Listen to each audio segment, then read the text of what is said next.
They say every woman has a price, and in Copper Bend, Colorado, 1878, mine was $500 in gold.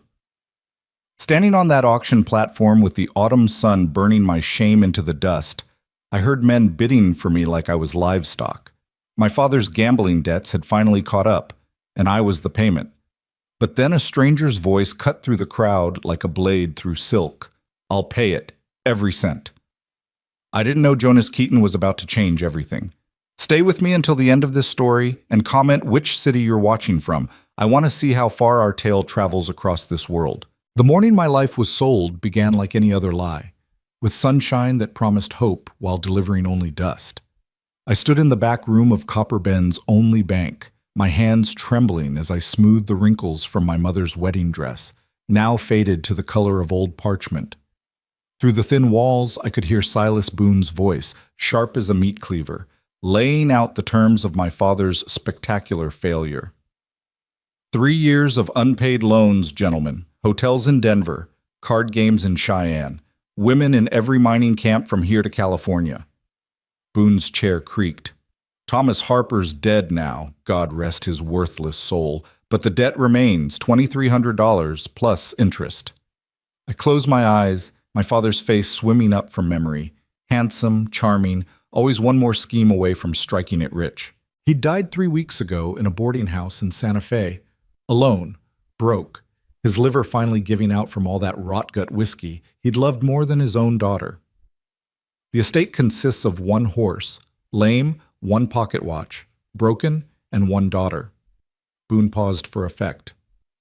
Unspoiled, literate, decent enough to look at if you squint past the pride in her eyes. My stomach turned over. Through the crack in the door, I could see 4 men seated around Boone's mahogany desk, brought in special from Denver for this occasion. This wasn't a business meeting. This was a flesh market, and I was the merchandise. Now, gentlemen, Boone continued, his voice taking on the oily smoothness of a snake oil salesman, the law says I can't sell a white woman outright. This ain't the territories of old, but I can sell her father's debt, and whoever holds that debt, well, Miss Harper will be highly motivated to make arrangements for repayment, if you catch my meaning.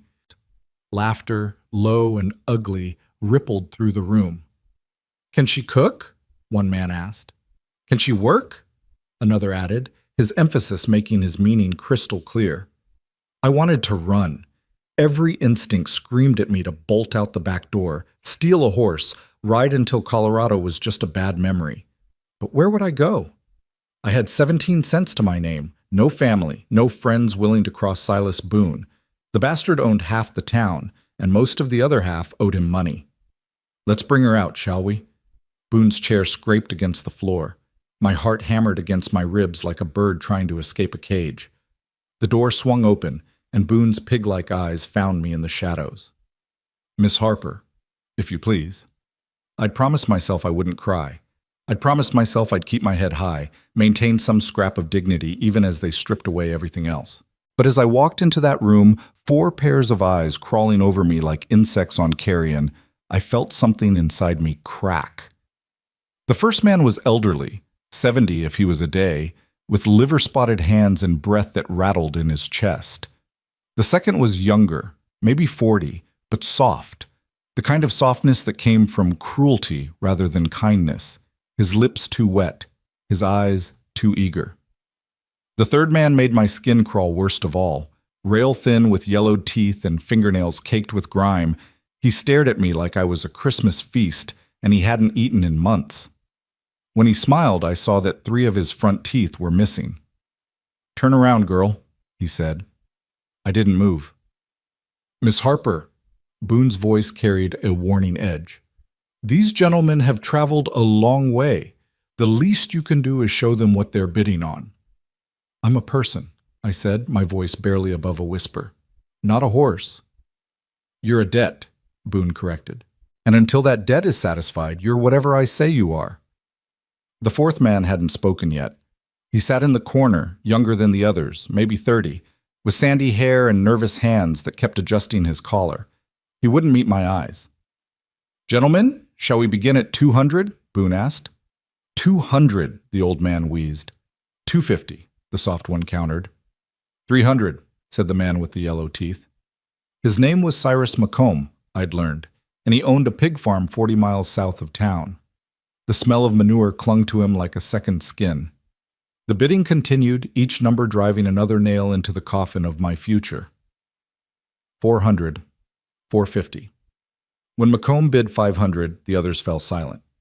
Going once, Boone said, his eyes glittering with satisfaction. Going twice, 700.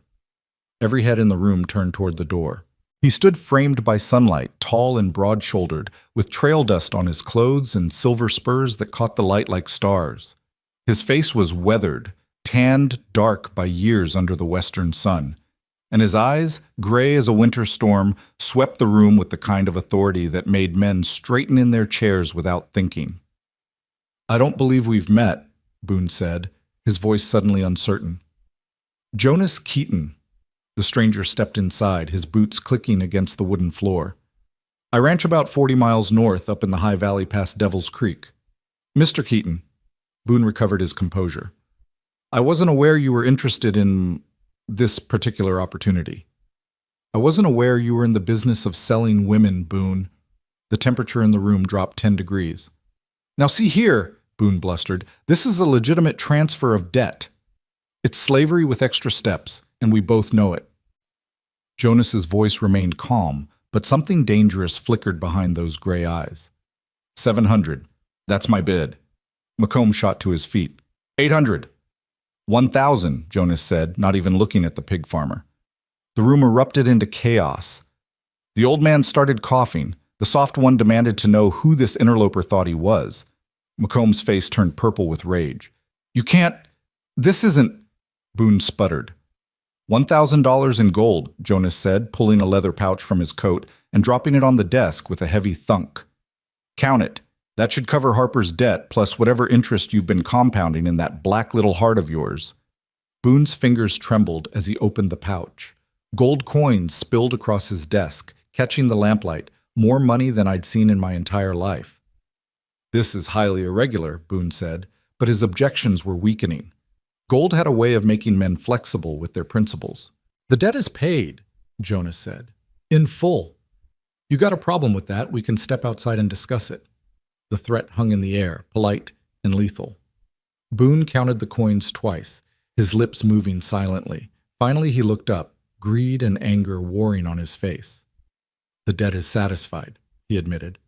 Miss Harper, you're free to go with Mr. Keaton. No. The word burst from my lips before I could stop it. Every eye turned to me. I'm not going anywhere with anyone, I said, my voice shaking but growing stronger. I didn't ask to be rescued. I didn't ask for any of this. Jonas looked at me for the first time, really looked at me, and something in his expression softened. You're right, he said quietly. You didn't. And I'm not here to buy you, Miss Harper. I'm here to buy your debt. There's a difference. Is there? I could hear the bitterness in my own voice. Either way, I end up belonging to a man I've never met. No. He shook his head. Either way, you end up free. The debt's paid. You don't owe me a damn thing. The room went silent. I don't understand, I whispered. Jonas picked up his hat from Boone's desk, brushing off the dust. It's simple. Your father's debt is settled. You're free to do whatever you want. Stay here in Copper Bend, take a stage to Denver, homestead in Wyoming. It's your choice. But the money is mine to spend however I see fit. And I see fit to spend it making sure Cyrus McComb there doesn't get his filthy hands on a woman young enough to be his granddaughter. McComb lunged forward, but Jonas moved faster, his hand dropping to the gun at his hip. He didn't draw it, just let his palm rest on the grip, casual and threatening all at once. I wouldn't, Jonas said softly. McComb froze, then spat on the floor and stormed out, slamming the door hard enough to rattle the windows. The other bidders followed, muttering and shooting dark looks back at Jonas. Only Boone remained, clutching his gold like a drowning man clutching driftwood. We're done here, Jonas said to the banker. I'll take a receipt for the payment. While Boone scribbled out the paperwork, Jonas turned to me. Miss Harper, I know this is a lot to take in. If you want to stay in town, I'll pay for a hotel room for the week, give you time to figure things out. If you want to leave, I'll pay your stage fare anywhere west of the Mississippi. And if you're interested—" He paused, choosing his words carefully. "My ranch could use someone to help with the household management, cooking, cleaning, keeping the books.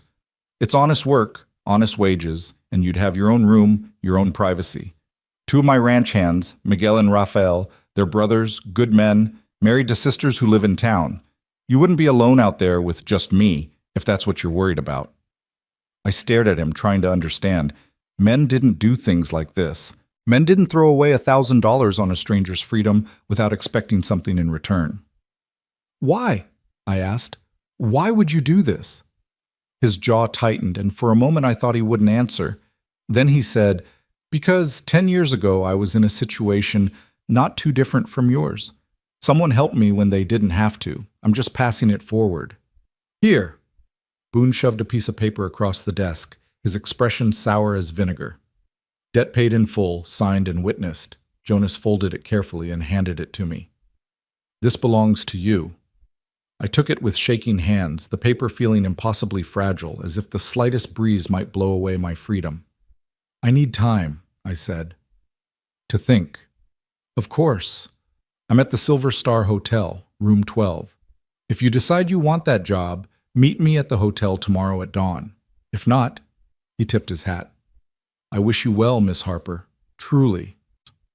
Then he was gone, his boots echoing down the hallway, leaving me standing in Silas Boone's office holding a piece of paper that said I was free, but feeling more lost than I'd ever been in my life. I spent that afternoon walking the streets of Copper Bend, a ghost haunting the scenes of her former life. The dress shop where my mother used to buy her ribbons, closed now, the windows dark. The schoolhouse where I'd learned to read, now home to a saloon that opened at noon and never seemed to close. The church where my parents had married 26 years ago, still standing, but Father Morrison had died last winter, and the new minister was a fire and brimstone type who preached that poverty was God's punishment for sin. Maybe he was right. Maybe this was all punishment for my father's sins, or my own, or my mother's for dying and leaving me alone with a man who loved cards more than his own child. As the sun began to set, painting the mountains in shades of gold and crimson, I found myself at the edge of town, staring out at the vast emptiness of the Colorado Territory. Somewhere out there, Jonas Keaton had a ranch. Somewhere out there was a life that didn't involve Silas Boone or Cyrus McComb or the pitying looks of townspeople who'd watched me grow up and done nothing to stop my father from drinking away our future. But somewhere out there also meant trusting a stranger. It meant putting my life in the hands of a man I'd met for all of 15 minutes. Then again, what choice did I have? Stay in Copper Bend and hope that Boone didn't find another creative way to own me? Take the stage to Denver with no money, no prospects, no references? At least Jonas Keaton had kind eyes. At least he'd given me a choice. Shut. I knocked on the door of room 12 at the Silver Star Hotel, just as the first light of dawn painted the sky pink and orange. My carpet bag, containing everything I owned in the world, felt impossibly heavy in my hand. The door opened almost immediately, as if Jonas had been awake, waiting. "Miss Harper?" He looked surprised to see me, which was oddly reassuring. If he'd been certain I'd come, that would have suggested an arrogance I couldn't trust. But this surprise, this hint of uncertainty in his eyes, made him seem more human, more real. "I'll take the job," I said, before I could lose my nerve. "If the offer still stands." "It does." He grabbed his own bag from inside the room. "I've got a wagon waiting at the livery. We can be to the ranch by noon if we don't dawdle." We walked through the empty streets together, our footsteps the only sound in the sleeping town. At the livery, a wagon stood ready, hitched to two sturdy horses. Jonas loaded our bags in the back with an efficiency that spoke of years doing such work. "You know how to ride?" he asked. "Some. My father taught me before—" I trailed off. "Before he got too fond of whiskey," Jonas finished, not unkindly. "Can you handle a wagon team?" "I think so." "Good. We'll trade off driving. It's a long haul and no sense in one of us getting too stiff."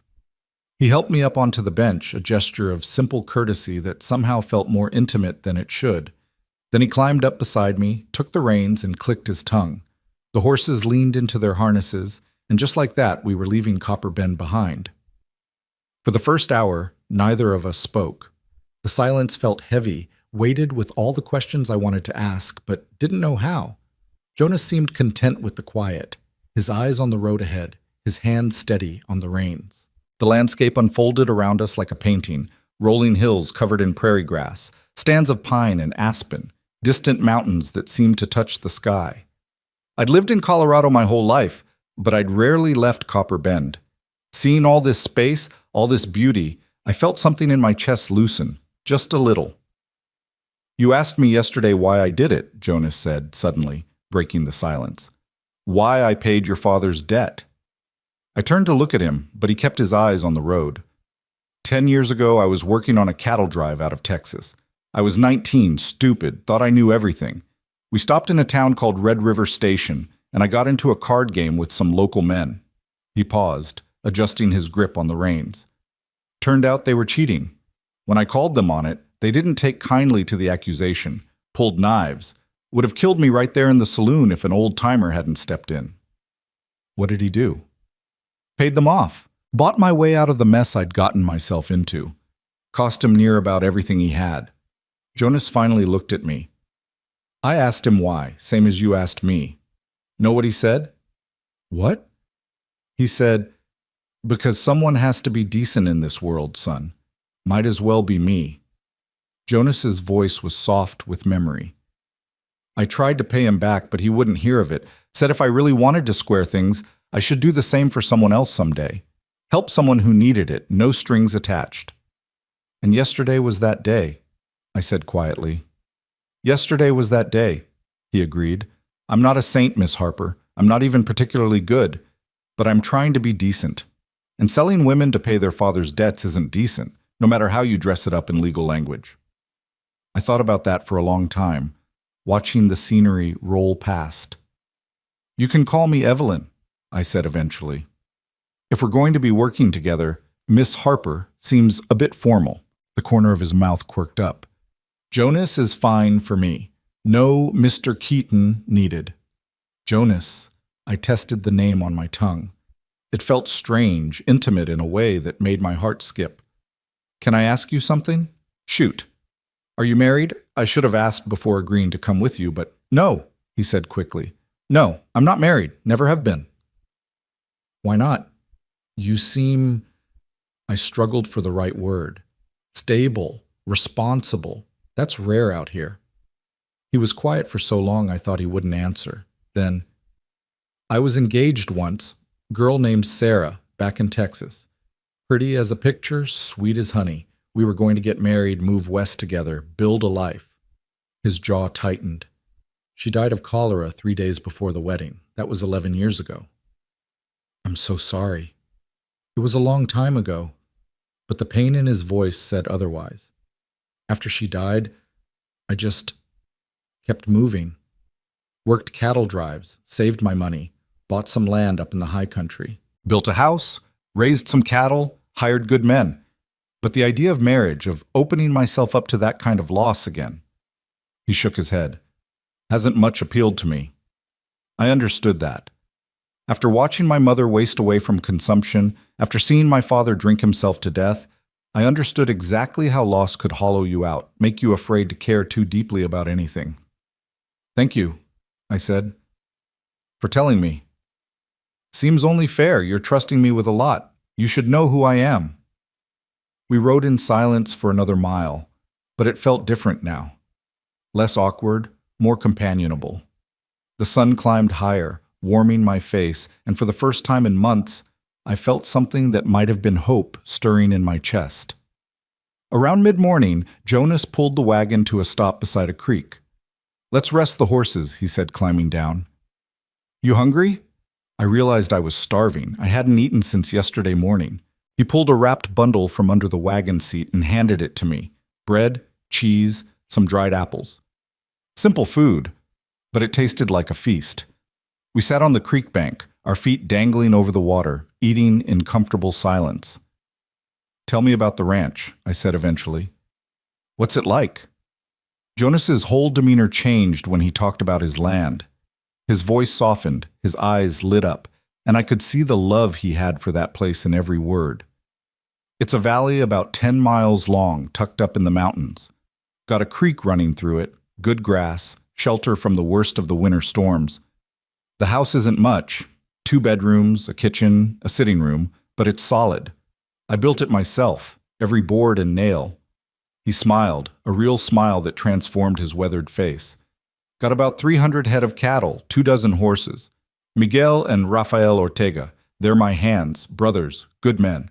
Their wives, Ana and Carmen, they live in town during the week with their kids, but they come up to the ranch on weekends sometimes. You'll like them. What do you do with the cattle? Beef. I drive them to market in Denver twice a year, spring and fall. It's not making me rich, but it's steady work, honest work. The land is paid for, the house is built, and I get to wake up every morning looking at mountains instead of people. That's worth more than money to me. The way he talked about it, I could almost see it. The valley, the creek, the mountains. It sounded like something out of a dream, the kind of place I used to imagine when I was a little girl, and my father still seemed like a hero. It sounds beautiful, I said. It is. He looked at me seriously. It's also isolated, Evelyn. The nearest town is Copper Bend, and we're 40 miles from there. Winters can be brutal. We sometimes go weeks without seeing anyone but each other and the Ortega brothers. If you're used to town life, to neighbors and socials and church on Sundays, it might feel lonely.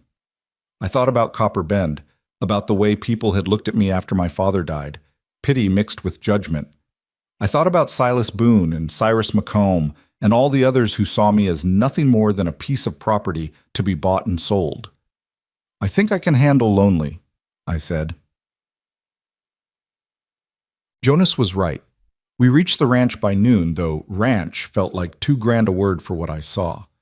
The valley spread out before us, impossibly green against the brown hills surrounding it, with a creek cutting through the center like a silver ribbon. The house stood on a slight rise, whitewashed wood that gleamed in the sun, with a barn and several corrals nearby. Mountains rose up on all sides, snow-capped peaks that seemed to touch the clouds. It was the most beautiful thing I'd ever seen. 2 men emerged from the barn as we approached, the Ortega brothers, I assumed. They were both dark-haired and stocky, with the kind of weathered faces that spoke of years working outdoors. The taller one raised a hand in greeting. "Boss," he called, "we weren't expecting you back so soon." "Change of plans, Miguel," Jonas said, pulling the wagon to a stop. "Miguel, Rafael, this is Evelyn Harper. She'll be helping us keep this place running. Evelyn, these are the best ranch hands in Colorado." Miguel's eyes widened slightly, but he recovered quickly, tipping his hat to me. "Ma'am, welcome to Keaton Ranch, and—" "Thank you," I said, suddenly shy. Rafael, the younger brother, grinned. "Does this mean we'll finally get decent food around here? Jonas cooks like he's trying to poison us." "I've kept you alive this long, haven't I?" Jonas shot back, but there was warmth in his voice. The easy camaraderie between them made something in my chest ache. This was what family was supposed to look like. Not the bitter silence that had filled my father's house, but this gentle teasing, this obvious affection. Jonas helped me down from the wagon and carried my bag to the house. Inside it was simple but clean. Wooden floors, a stone fireplace, windows that let in the mountain light. He showed me to a small room at the back of the house, with a bed, a dresser, and a window that looked out over the valley. "It's not much," he said, suddenly awkward. "But it's private. Door has a lock, and you're the only one with the key." He pulled a brass key from his pocket and held it out to me. I took it, the metal warm from his hand. "It's perfect. Kitchen's through there, sitting rooms to the left. My room is on the other side of the house, and there's a washroom between them. Miguel and Rafael bunk in the barn loft. They prefer it that way, say the house is too quiet." He shifted his weight, clearly uncomfortable. "The job is yours as long as you want it. Wages are $20 a month, paid on the 1st.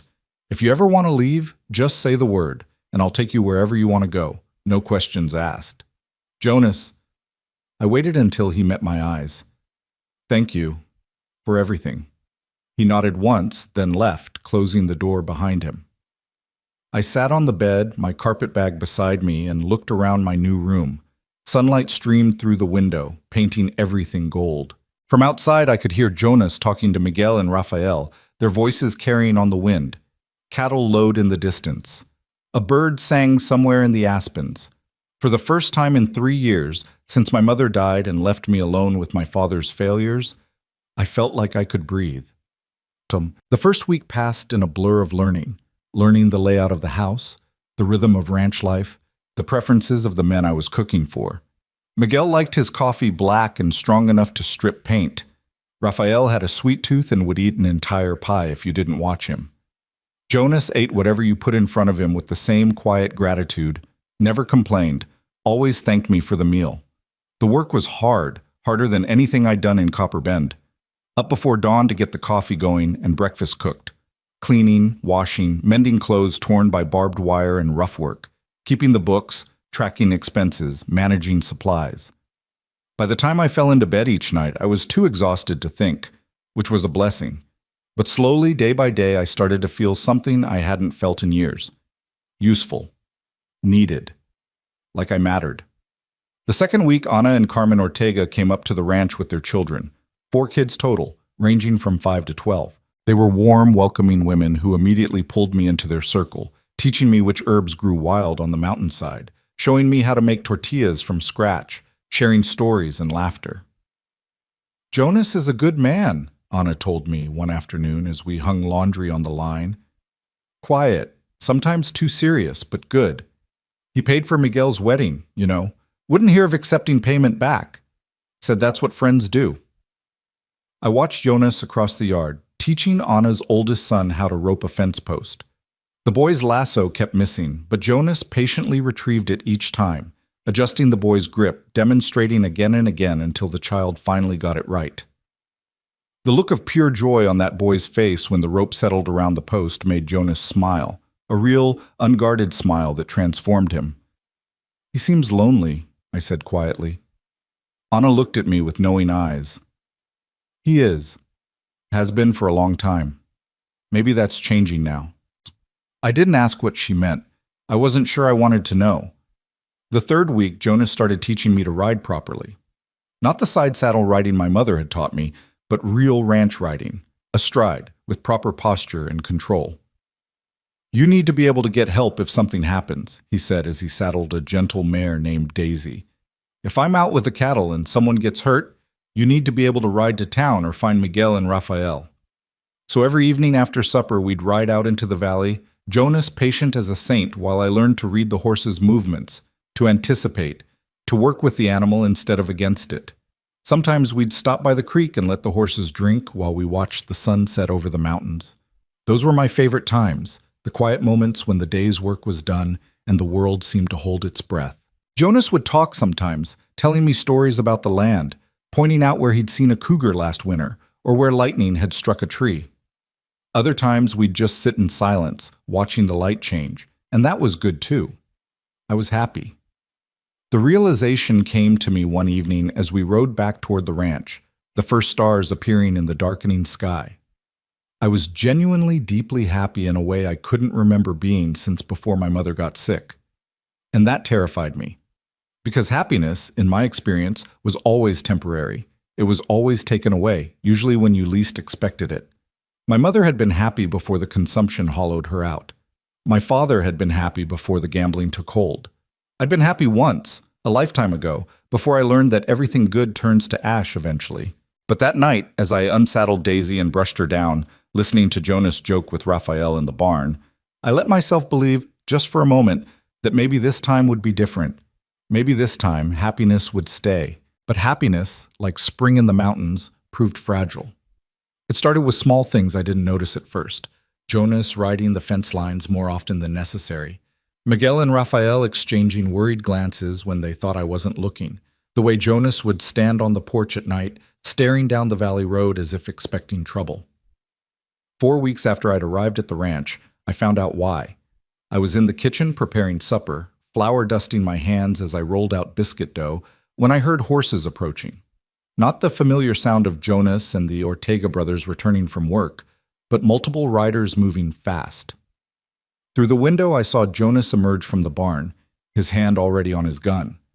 5 men rode into the yard, and even from a distance, I could see they weren't friendly visitors. The leader was a man I'd never seen before, tall, rail-thin, with a scar cutting down his left cheek like a knife wound. He wore a tin star on his vest, but there was nothing lawful in the way he sat his horse, slouched and arrogant. "Jonas Keaton," the man called out. "Been a while." "Not long enough, Garrett," Jonas's voice carried through the open window, cold as January ice. "What do you want?" Now that's no way to greet the law. Deputy Garrett, if that's what he really was, smiled, showing tobacco-stained teeth. "I'm here on official business." "Since when does official business require 5 armed men?" "Since we're tracking a fugitive. Woman ran off from her lawful obligations down in Copper Bend. Silas Boone says she owes him money, and the law says we got a right to bring her back." My blood turned to ice water. The rolling pin slipped from my hands and clattered on the table. "Evelyn Harper's debts were paid in full," Jonas said, his voice deadly quiet. "I've got the receipt signed by Boone himself." "See, that's where it gets complicated." Garrett shifted in his saddle, and I saw his hand drift toward his gun. "Boone says you paid the original debt, sure enough. But Miss Harper incurred additional debts afterward, room and board at the hotel, supplies from the general store. Comes to another $300. Since she left town without settling up, that makes her a debtor in flight. We're authorized to bring her back to face her obligations." It was a lie. I'd stayed at the hotel one night, paid for by Jonas. I'd bought nothing from the general store. But from the way Garrett smiled, from the way his men fanned out to surround the house, I knew the truth didn't matter. Boone wanted revenge, and he'd found men willing to deliver it. Miguel and Rafael had emerged from the barn, positioning themselves on either side of Jonas. 3 men against 5, and me standing in the kitchen like a deer frozen by torchlight. "She's not going anywhere," Jonas said. "Now, Keaton, you don't want to obstruct justice. This isn't justice. This is Silas Boone buying himself a badge and calling it law." Jonas took a step forward. "You rode 40 miles for nothing. Turn around and ride back, or we're going to have a problem." Garrett's smile vanished. "You threatening me?" "I'm telling you how it is. Evelyn Harper is under my protection. Anyone wants to take her, they go through me first." For a long moment, nobody moved. The only sound was the wind rustling through the aspens and my own heart hammering against my ribs. I should run, I thought. I should get on a horse and run until Colorado was a memory, but my legs wouldn't move. "You're making a mistake, Keaton," Garrett said finally. "But I'm a patient man. I'll be back with a proper warrant and more men. And when I do, you won't have a choice." He wheeled his horse around, and his men followed. They rode back down the valley road, 5 dark shapes against the sunset, and I knew this wasn't over. It had only just begun. Jonas stood in the yard for a long time after they left, his hand still on his gun. Miguel said something to him in Spanish, too low for me to hear. Rafael shook his head and headed back to the barn. When Jonas finally came inside, his face was carved from stone. "I'm sorry," I said, the words tumbling out. "I didn't know. I never bought anything." "I know." He pulled out a chair and sat down heavily. "This isn't your fault, Evelyn. It's Boone's. He's angry I made him look bad in front of those bidders, angry he lost out on a profit. So he's using what law there is out here to get what he wants." "What do we do?" Jonas was quiet for a long moment, his fingers drumming on the table. "Tomorrow, I'm riding to Copper Bend to see Judge Morrison. He's the only honest lawman within 100 miles. If I can get him to issue a statement that your debts are satisfied, that might stop this before it goes any further." "And if it doesn't?" He met my eyes, and what I saw there made my stomach clench. "Then we deal with it when it comes."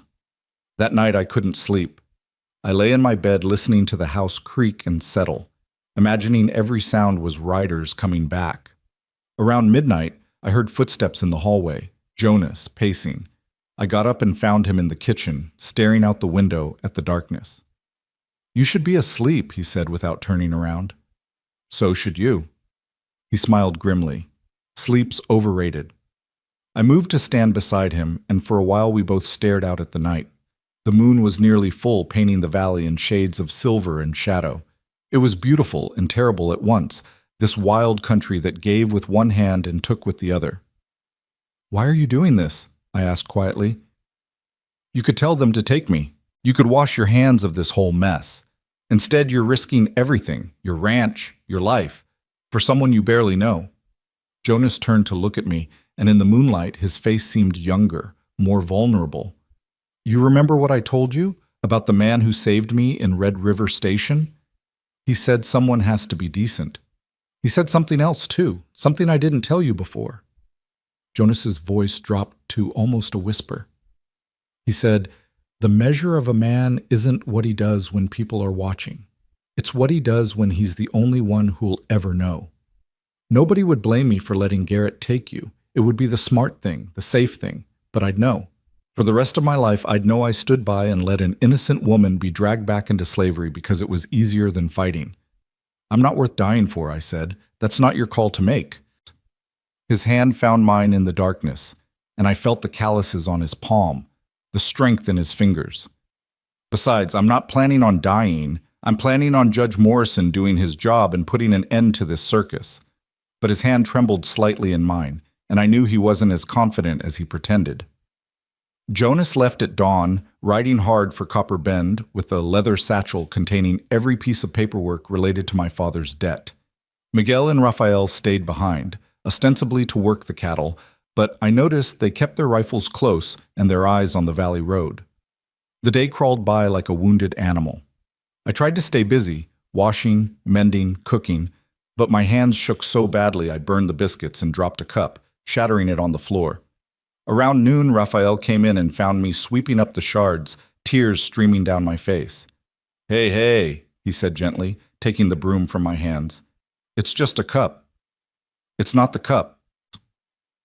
I wiped my eyes angrily. "It's everything. Jonas shouldn't have to do this. You and Miguel shouldn't have to stand guard like we're under siege. This is my mess, and everyone else is paying for it." Raphael guided me to a chair and sat down across from me. He was the younger brother, 23 to Miguel's 28, with an easy smile and a gentle way about him that reminded me of my mother. "Can I tell you something?" he asked. "When Miguel and I first came to work for Jonas, we were in bad shape. Our father had died, left us with nothing but debts. We were about to lose our family's land in New Mexico. Jonas heard about it somehow, I still don't know how, and he showed up with enough money to pay off everything. Didn't ask for repayment, didn't want anything in return. Just said he knew what it was like to be desperate and wanted to help. I didn't know that. Most people don't. Jonas doesn't talk about the things he does for people, but I'm telling you because you need to understand. This is who he is. Helping you isn't a burden to him. It's who he'd be whether you were here or not."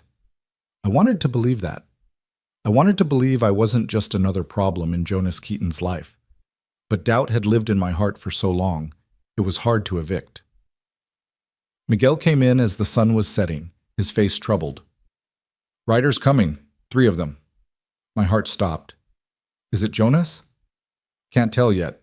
Raphael, get your rifle. Evelyn, get in your room and lock the door." "No." I stood up, surprised by the firmness in my own voice. "If this is about me, I'm not hiding." Miguel started to argue, but footsteps on the porch cut him off. A knock, 3 sharp raps. "It's me," Jonas called. "Let me in." Relief flooded through me as Miguel opened the door. Jonas stepped inside, trail dust covering him from hat to boots, exhaustion carved into every line of his face. But it was the 2 people behind him that made me gasp. The first was an elderly man in a black suit with snow-white hair and eyes sharp as a hawk's. Judge Morrison, I assumed. The second was a young man, maybe 25, with sandy hair and blue eyes, and a face I'd seen every day for the first 18 years of my life. "Cal?" I whispered. My brother stood in the doorway of Jonas's ranch house, and for a moment I thought I was dreaming. Cal Harper, who'd left home 6 years ago to try his luck in the California goldfields. Cal, who'd written faithfully for the first 2 years, then less and less, until the letters stopped altogether. Cal, who I'd assumed was dead, or had simply forgotten about the sister he'd left behind. "Evie." His voice broke on my name, and then I was running, and he was catching me, lifting me off my feet the way he used to when I was small. "God, Evie, I thought I'd lost you." I was crying, unable to speak, holding on to him like he might disappear if I let go. Over his shoulder I saw Jonas watching us with something soft in his eyes, and I realized he'd gone looking for my brother. Somehow, Jonas had found Cal and brought him here. When I could finally speak, the words came out in a rush. "Where have you been? Why did you stop writing? Did you know about Father?" I know everything. Cal set me down, his hands on my shoulders. Let me explain, but first, he turned to Jonas and Judge Morrison. Thank you, both of you. I don't know how to repay. You can repay me by telling your sister what you told me, Jonas said. She deserves to hear it. We sat around the kitchen table, me, Cal, Jonas, the Ortega brothers, and Judge Morrison. I made coffee with shaking hands while Cal gathered his thoughts. I left for California because Father was getting worse, Cal began, his voice heavy with old guilt. The drinking, the gambling. I couldn't watch it anymore. I thought if I could strike gold, make enough money, I could come back and save you both. But the gold fields, he shook his head, they eat men alive. I spent 3 years breaking my back for nothing, living in camps where men killed each other over imagined slights. I wrote when I could, but mail is unreliable out there. Half the letters never made it through. What happened? I asked. Why did you stop writing altogether? A mine collapsed, buried 16 men, including the fellow who had my last letter to you in his coat pocket. Cal's voice went flat. I was supposed to be in that tunnel. Should have been. But I'd stayed topside to fix some equipment. After that, I couldn't write and tell you I was alive when good men weren't. Felt wrong somehow. Felt like I'd used up all my luck and didn't deserve any more. So what changed? Jonas asked quietly. I finally struck a small vein of silver last spring. Not enough to make me rich, but enough to come home. Cal looked at me, his eyes haunted. I rode straight to Copper Bend, arrived about 3 weeks ago. Found Father's grave. Found out what Boone had tried to do to you. His hands clenched into fists on the table. I went to the banker, demanded to know where you were. He said you'd run off with some rancher, implied things I won't repeat. I was about to beat the truth out of him when Jonas here showed up at the bank. Jonas picked up the story. I went to see Judge Morrison this morning, explained the situation.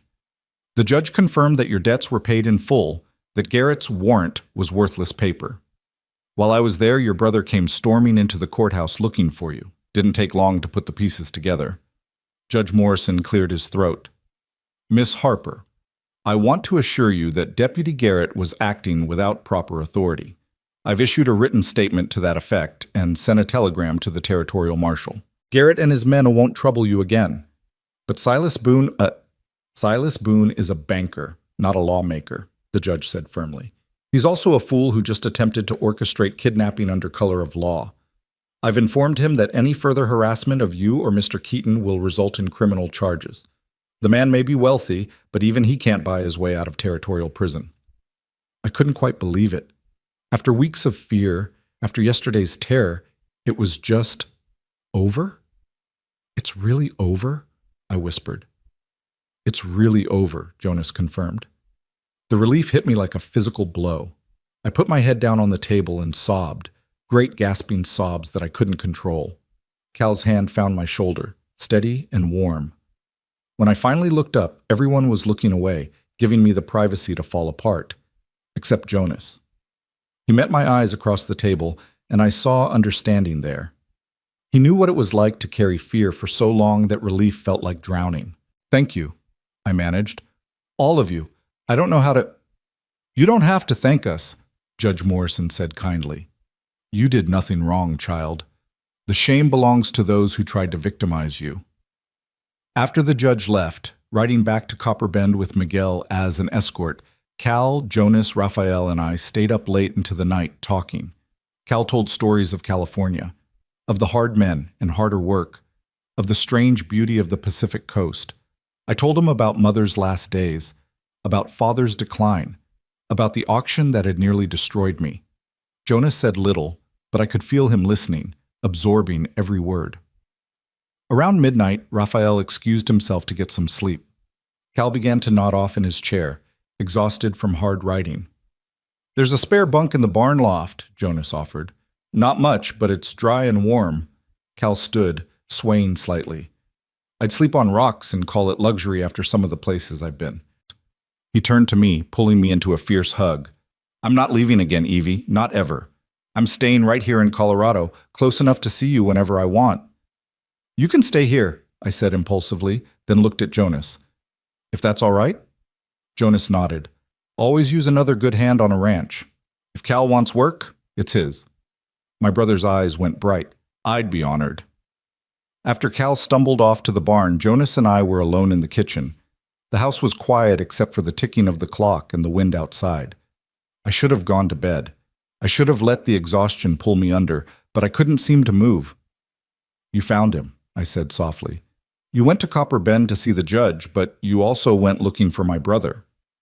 Seemed like the thing to do. Jonas stood and began banking the fire in the stove.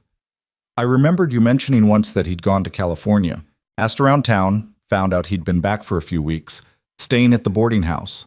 Tracked him down and explained the situation. You didn't have to do that. I know. He straightened, firelight casting shadows across his face. But I wanted to. You deserve to have family beside you. Something in the way he said it made my breath catch. In the flickering light, with his guard down, Jonas looked almost vulnerable. And I realized, with a clarity that shocked me, that somewhere along the way, between the biscuits and the riding lessons and the quiet evenings watching the sunset, I'd stopped seeing him as just my employer. I'd started seeing him as something more. The realization terrified me. I wasn't supposed to feel this way. I'd come here for safety, for honest work, not to develop feelings for a man who'd made it clear he wasn't interested in marriage, in opening himself up to loss again. Good night, Jonas, I said quickly, too quickly.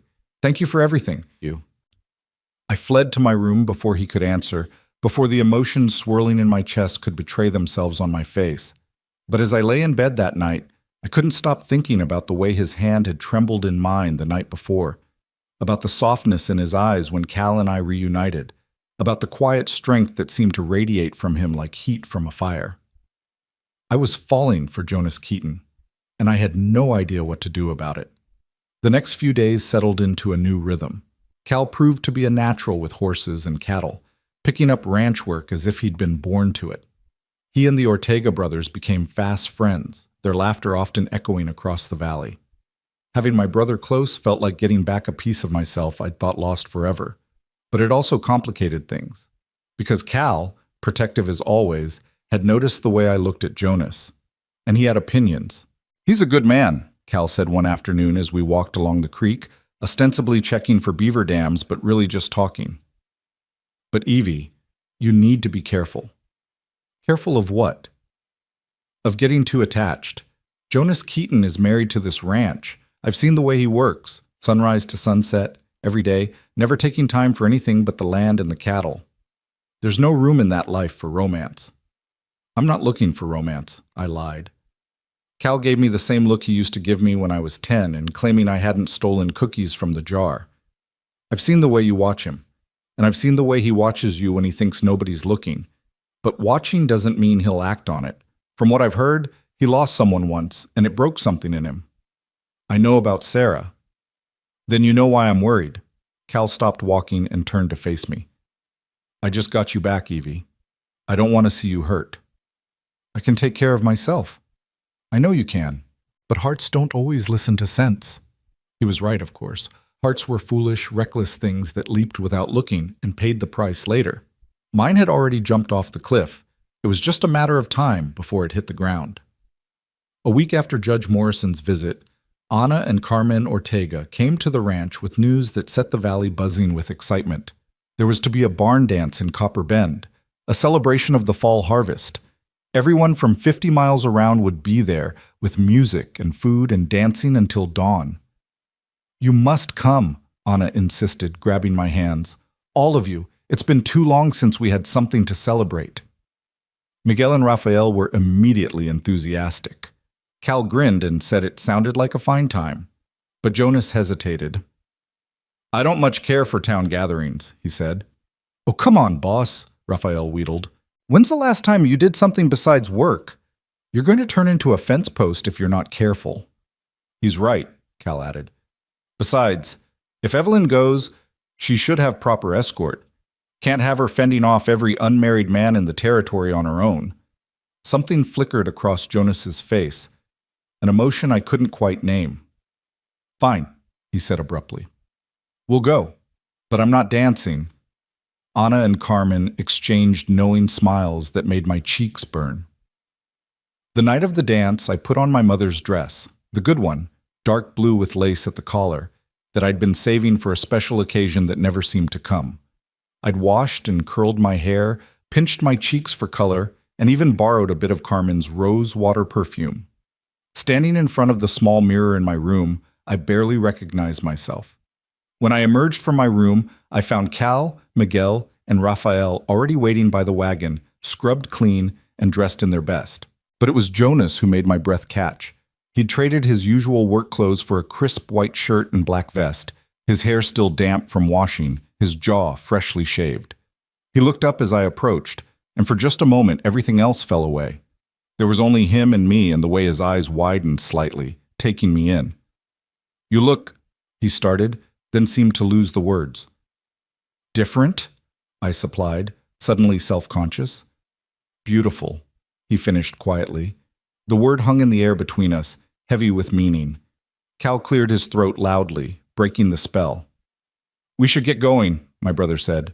"Don't want to miss the start." The ride to Copper Bend felt longer than usual, or maybe I was just hyper-aware of Jonas sitting beside me on the wagon bench, his shoulder occasionally brushing mine as we hit ruts in the road. Neither of us spoke much, but the silence thrummed with unspoken things. The barn at the edge of town had been transformed. Lanterns hung from its rafters, casting warm light over the crowd already gathering. A group of musicians, 2 fiddles, a guitar, and a man with a harmonica, were tuning up in the corner. Tables laden with food lined one wall, and the air smelled of fresh bread and roasted meat and possibility. As soon as we arrived, Rafael swept Carmen into the dancing. Cal disappeared to greet old friends, and Miguel went to help Anna with the food. That left Jonas and me standing at the edge of the crowd, watching the festivities unfold around us. "You promised you'd dance," I reminded him. "I said I'd come to the dance. I made no promises about actual dancing." "That's a technicality."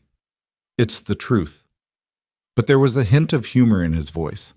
We stood together in companionable silence, watching the dancers spin and laugh.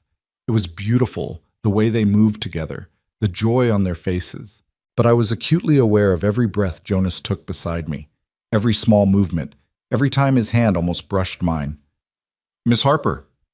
I turned to find a young man approaching, tall, fair-haired, maybe 19.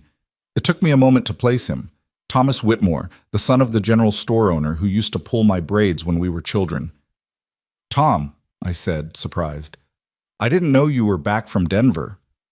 "Just got in yesterday. Ma wrote and told me about the dance." He smiled broadly. "Would you do me the honor of a dance?" I hesitated, glancing at Jonas. His face had gone carefully blank, unreadable. "Go ahead," he said. "I'll be fine here." So I let Tom lead me onto the dance floor, joining the swirl of couples moving to a lively reel. Tom was a good dancer, light on his feet, keeping up an easy stream of conversation about his studies in Denver. But I couldn't stop myself from glancing over at Jonas, still standing alone at the edge of the barn, his eyes following me across the floor. When the song ended, another young man asked for the next dance, then another. It seemed every unmarried man in the county wanted a turn, and I couldn't politely refuse them all. After the 5th dance, I pleaded exhaustion and escaped to get some punch. Jonas was gone. I found him outside, leaning against the barn wall, looking up at the stars. The sounds of music and laughter spilled out through the open door, but out here it was quieter, cooler. "Running away?" I asked, approaching slowly. "Taking a break from all the excitement." He didn't look at me, just kept staring at the sky. "You're popular tonight." "They're just being polite." "They're being interested. There's a difference." Something in his tone made my pulse quicken. I moved to stand beside him, close enough that I could feel the warmth radiating from his body. "Are you jealous, Jonas Keaton?" I asked, trying to keep my voice light, even as my heart raced. That made him look at me. In the moonlight, his eyes were dark, intense. Would it matter if I was? The question stole my breath. We stood there, frozen, the moment stretching between us like a rope pulled tight. Inside, the musicians started a slow waltz, the melody drifting out into the night. "Dance with me," I said impulsively. "Just one dance, please." Evelyn, I've danced with half a dozen men tonight, but the only one I want to dance with is you. For a long moment, he didn't move. Then, slowly, he pushed off from the wall and offered me his hand. I took it, and he pulled me close, closer than was strictly proper, his hand at my waist, my hand on his shoulder. We began to move, swaying to the music, and the rest of the world fell away. "I'm not good at this," he murmured, his breath warm against my temple. "You're doing fine." "I don't mean the dancing." I leaned back enough to look up at him. "What do you mean?" His jaw tightened, and for a moment I thought he wouldn't answer. Then, feelings. Letting myself feel things for people. I told myself after Sarah died that I wouldn't do this again, wouldn't open myself up to caring because caring means loss, and I'd rather be alone than destroyed. "Jonas, but then you showed up on that auction block, and something in me broke. Or maybe it healed. I don't know anymore." His hand tightened on my waist. "What I do know is that every time I see you smile, every time you laugh at something Raphael says or hum while you're cooking, every damn time you walk into a room, I feel it. And it terrifies me, Evelyn, because I know how this story ends. People leave, people die, and I'm not sure I could survive losing someone again." Tears pricked at my eyes. "What if you don't lose them? What if this time it's different? How can I trust that?" "You can't," I whispered. "That's what faith is, believing anyway." The music swelled around us, and we kept dancing, holding on to each other like we might drown if we let go. When the song ended, we stood there in the darkness outside the barn, and I realized Cal was right. I'd fallen completely, irrevocably in love with Jonas Keaton. And from the look in his eyes, I wasn't alone in that fall. But before either of us could speak, Cal's voice shattered the moment like a stone through glass. "Evie! Jonas!" He burst through the barn door, his face pale in the lamplight spilling from behind him. "We've got trouble." Jonas's hand dropped from my waist instantly, his whole body shifting into alertness. "What kind of trouble?" "Deputy Garrett just rode in with 8 men. They're asking for you, boss, and they're armed to the teeth." My blood turned cold. "But Judge Morrison said—" "I don't think Garrett gives a damn what the judge said." Cal grabbed my arm. "Come on. We need to get you out of here." But it was too late. The music inside the barn had stopped, replaced by the sound of boots on wooden floors and worried murmurs. Through the open door, I could see the crowd parting as Garrett and his men pushed through, their hands on their guns, their faces hard as flint. "There you are, Keaton," Garrett's voice carried across the sudden silence. "Been looking for you." Jonas stepped in front of me, his body a shield. "I thought we settled this, Garrett. Judge Morrison made it clear." "Judge Morrison's an old fool living in the past." Garrett spat tobacco juice on the clean barn floor, making several women gasp in outrage. "New territorial governor just got appointed, and he's bringing new rules. Seems Silas Boone has friends in high places, friends who don't appreciate vigilante ranchers interfering with legal debt collection." "Legal?" Miguel appeared at Jonas's side, Raphael flanking his other side, Cal moving to stand with them. "There's nothing legal about what you're doing." "That's where you're wrong, boy." Garrett pulled a folded paper from his vest. "This here's a writ of attachment signed by the new territorial secretary himself. Miss Evelyn Harper is to be remanded into custody pending resolution of her outstanding debts. Anyone interfering with the execution of this writ will be charged with obstruction and conspiracy." The paper might as well have been a death warrant.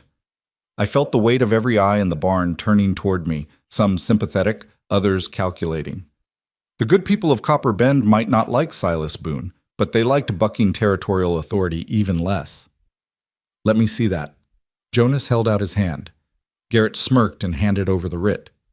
Jonas read it carefully, his face growing darker with each line.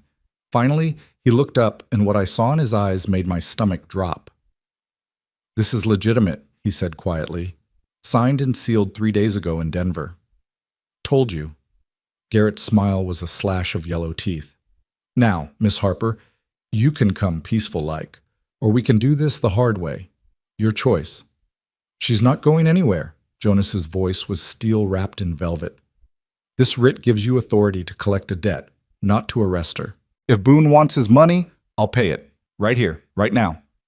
"Already paid once, Keaton. How many times you planning to buy this girl?"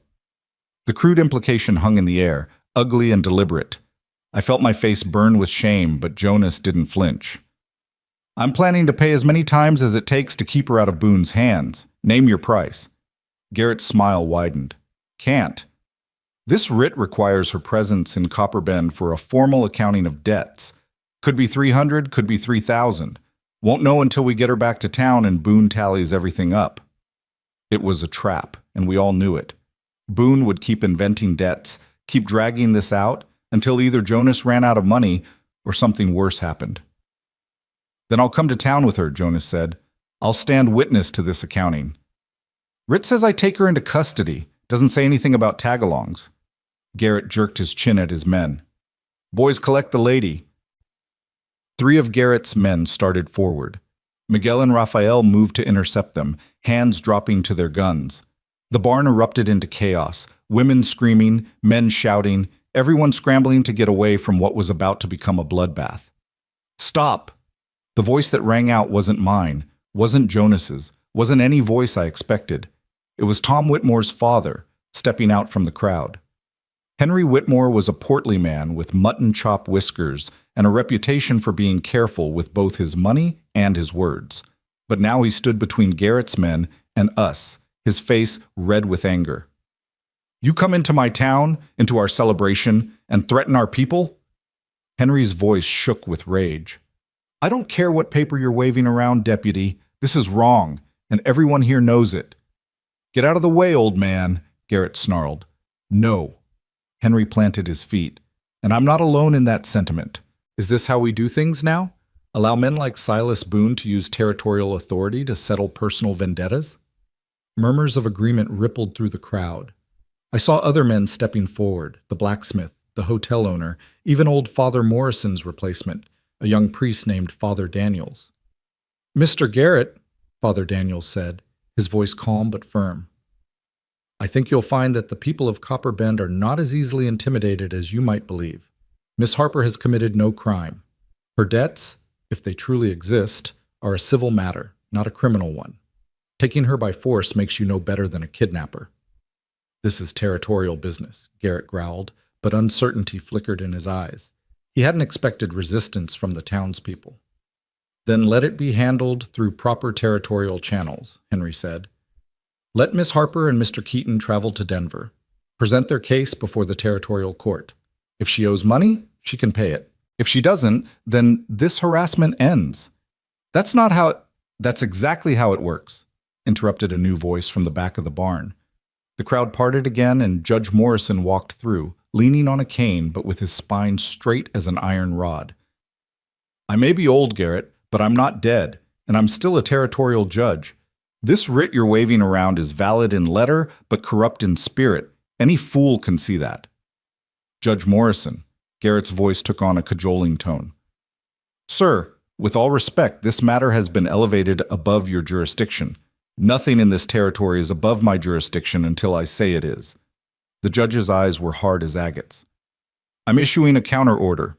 Miss Harper will remain free pending a formal hearing in territorial court. I'll send a telegram to Denver first thing tomorrow morning, request an expedited hearing.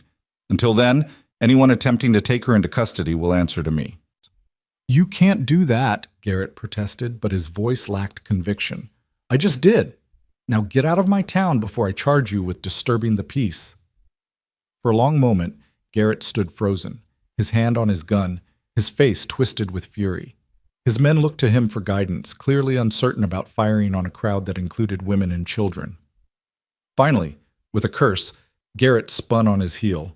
This isn't over, Keaton, he spat, not by a long shot. They left in a thunder of hoofbeats, and the barn erupted into relieved chatter. People crowded around us. Henry Whitmore shaking Jonas's hand, Father Daniels offering prayers, women hugging me and promising their support. But through it all, I felt numb, disconnected, as if I were watching it all happen to someone else. Judge Morrison pulled Jonas and me aside into a quiet corner. That bought us some time, the judge said quietly. But not much. Garrett was right about one thing. The new territorial administration is corrupt as a rotten tooth. They've sold favors to every wealthy man in Colorado, and Boone's near the top of that list. When this goes to court in Denver, you'll need more than truth on your side. You'll need proof, documentation, witnesses. I have receipts, Jonas said. Proof that I paid Harper's original debts in full. That's a start, but it won't be enough. Boone will claim new debts, fabricate records, buy testimony from anyone willing to lie for money. The judge sighed heavily. You need to find people who'll speak against Boone, expose his corruption. It won't be easy. He's got half the territory under his thumb. Then we'll find the other half, I said, surprised by the strength in my own voice. There have to be others he's hurt, other people who'd testify if they knew they weren't alone. Judge Morrison looked at me with something like respect. You're brave, child, but bravery doesn't always win the day. Maybe not, Jonas said, his hand finding mine. But it's a damn good start. We rode back to the ranch in silence, the wagon full of people but empty of words. Cal sat in the back with Miguel and Rafael, all three men armed and alert, watching the darkness for threats. Jonas drove, his jaw tight, his eyes scanning the road ahead. And I sat beside him, trying not to think about what might happen in Denver, trying not to imagine being dragged back to Copper Bend in chains. When we finally reached the ranch, everyone was too keyed up to sleep. We gathered in the kitchen, and Jonas pulled out a bottle of whiskey he kept for medicinal purposes. Even I took a sip, choking on the burn but grateful for the warmth that spread through my chest. We need a plan, Cal said, pacing the kitchen like a caged animal. We can't just wait for this hearing and hope for the best. The judge is right, Miguel agreed. We need evidence, witnesses. People who've been hurt by Boone and are willing to say so publicly. I know someone, Rafael said slowly. Remember Diego Martinez? Used to own the saddle shop in Copper Bend before it burned down last year? The fire that Boone blamed on faulty lamp oil? Jonas asked. That's the one. Except Diego swore it wasn't an accident, swore someone set it deliberately after he refused to sell his property to Boone for pennies on the dollar. Nobody believed him, figured he was just looking for someone to blame for his bad luck. Where is he now? I asked.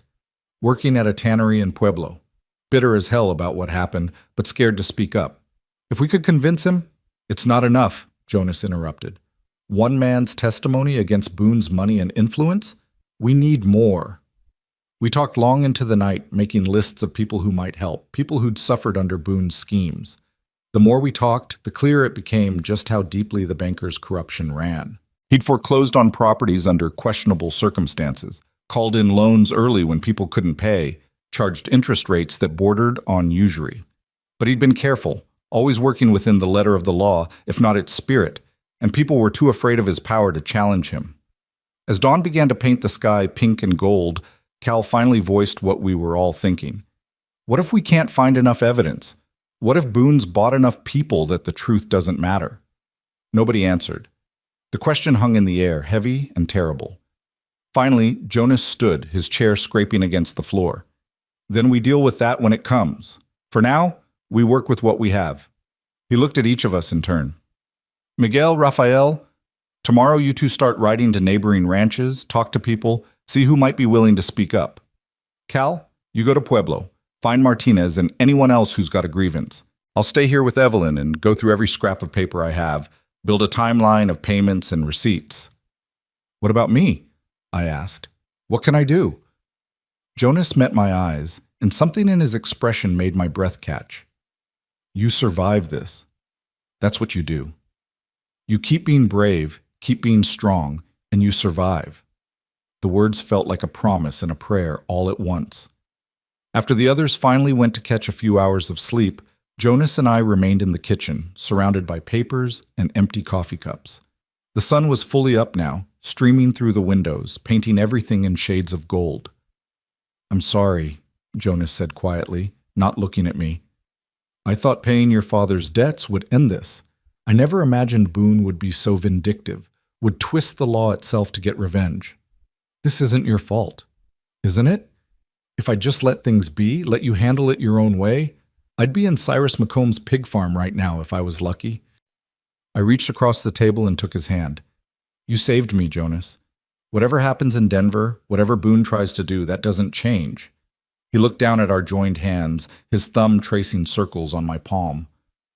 When I saw Garrett's men moving toward you in that barn, when I thought they might take you away, His voice went rough. I realized something. This isn't about doing the decent thing anymore. This isn't about paying forward some old debt or being a good man. What is it about? He raised his eyes to mine, and what I saw there made my heart stop and race all at once. It's about you. It's about the fact that somewhere between the auction block and tonight, I fell in love with you, Evelyn Harper. And I'm not letting anyone take you away from me. Not Garrett, not Boone, not the whole damn territorial government. I couldn't breathe, couldn't think, could only stare at him as his words washed over me like a wave. I know the timing is terrible, he continued, a rueful smile touching his lips. I know we're in the middle of a crisis, and this is probably the last thing you need to hear right now. But I watched you dance with all those men tonight, and I realized I couldn't keep pretending I didn't feel this way. Life's too short and too uncertain to waste time lying to ourselves. Jonas. His name came out as barely more than a whisper. I love you too. I think I've loved you since that day you paid my debt and told me I was free. The smile that broke across his face was like sunrise after a long night. He stood, pulled me to my feet, and for a moment we just looked at each other, the kitchen full of golden light and possibility. Then he cupped my face in his hands, his touch gentle as if I might break, and kissed me.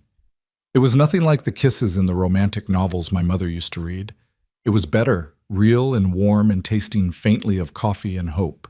His arms came around me, pulling me close, and I wrapped my arms around his neck, holding on like he was the only solid thing in a spinning world. When we finally broke apart, both breathing hard, Jonas rested his forehead against mine. Whatever happens in Denver, he said quietly, whatever we have to face, we face it together. You're not alone anymore, Evelyn. Not ever again. Together, I agreed and sealed it with another kiss. A polite cough from the doorway made us spring apart. Cal stood there, looking exhausted and amused in equal measure. Morning, my brother said, fighting a grin. Hope I'm not interrupting anything important. Just planning how to take down a corrupt banker, Jonas said, his hand still on my waist. You know, typical breakfast conversation. Cal laughed, and the tension that had been building since the barn dance finally cracked. We spent the rest of the morning going through Jonas's records, documenting every payment, every transaction. Miguel and Rafael left after breakfast, headed to neighboring ranches to sound out potential allies. Cal prepared to ride to Pueblo, promising to return within 3 days with Martinez or anyone else who'd talk.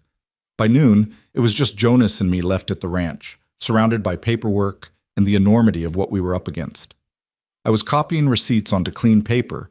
We needed duplicates in case something happened to the originals. When Jonas suddenly cursed. What's wrong? I looked up to find him staring at a letter, his face pale. This is from my bank in Denver, dated 2 weeks ago. He handed it to me with shaking hands. They're calling in my ranch loan. Full payment due in 30 days, or they'll foreclose. I scanned the letter, my heart sinking with each line. Jonas had taken out a loan 3 years ago to expand his herd, to be paid back over 5 years with modest interest. He'd never missed a payment, was actually ahead of schedule. But now the bank was demanding full repayment immediately, citing some obscure clause about their right to accelerate the loan at their discretion. This has Boone's fingerprints all over it, I said. He must have connections at your bank, convince them to call the loan. It's legal, Jonas said dully. The clause is right there in the original contract. I just never imagined anyone would actually invoke it. He ran his hands through his hair. I don't have that kind of money, Liquid. Most of my capital is in cattle and land. Even if I sold everything, I couldn't get it together in 30 days. The implications crashed over both of us like a cold wave. Boone wasn't just coming after me anymore. He was coming after Jonas too, punishing him for interfering, for being decent in a world that rewarded cruelty. We fight it, I said firmly. We go to Denver, present your payment history, expose this for what it is, retaliation. And if we lose? If the court sides with the bank? Jonas's voice was hollow. I lose everything, Evelyn. The ranch, the land, years of work. Miguel and Rafael lose their jobs. Cal loses the home he just found. Then we start over somewhere else, I said, moving to stand in front of him, taking his face in my hands and making him look at me. We start over together, and we build something new. Because that's what people do when the world tries to break them. They build something stronger from the pieces. He pulled me close, burying his face in my hair. I could feel his heart hammering against my chest, could feel the tremor running through him. Jonas Keaton, who'd been so strong for me, who'd faced down armed men without flinching, was finally letting himself be vulnerable. "I'm scared," he whispered. "I haven't been this scared since Sarah died, because now I have something to lose again. I have you." "And I have you," I whispered back, "which means we're not fighting this alone." We stood there in the kitchen, holding each other while the afternoon light shifted across the floor and the enormity of our situation settled over us like snow. Outside, cattle lowed in the distance. A hawk cried somewhere over the valley. The world kept turning, indifferent to human struggles, and we held each other and tried to find the courage for what was coming. That evening, as we sat on the porch watching the sun set over the mountains, Jonas told me stories about building the ranch, how he'd camped in a tent that first winter while he cut logs for the house, how he'd broken 2 ribs when a half-wild horse threw him into a fence post, how he'd almost given up a dozen times but kept going because giving up meant admitting Sarah's death had broken him beyond repair. "This place saved my life," he said quietly, gesturing at the valley spread out before us. "After Sarah died, I was drowning in grief and guilt. Guilt that I was alive and she wasn't, that I got to keep living while she turned to dust. Building this ranch gave me a reason to keep breathing. And now you have another reason," I finished. "Me, us. Whatever future we can build together." He took my hand, lacing his fingers through mine. "When we win this, and we will win, because I refuse to believe any other outcome, I want to marry you, Evelyn. Not because I'm trying to protect you, not because it's the decent thing to do, but because I can't imagine spending another day without knowing you're mine and I'm yours." Tears pricked at my eyes. "That sounds like a proposal, Mr. Keaton." "It is." He turned to face me fully, his gray eyes intense in the fading light. "I don't have a ring yet, and God knows this is terrible timing, but I need you to know.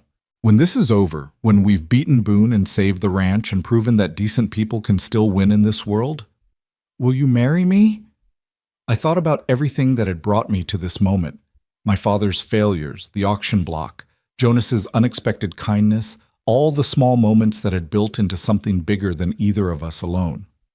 I thought about the fear I'd carried for so long, the certainty that happiness was always temporary, always taken away.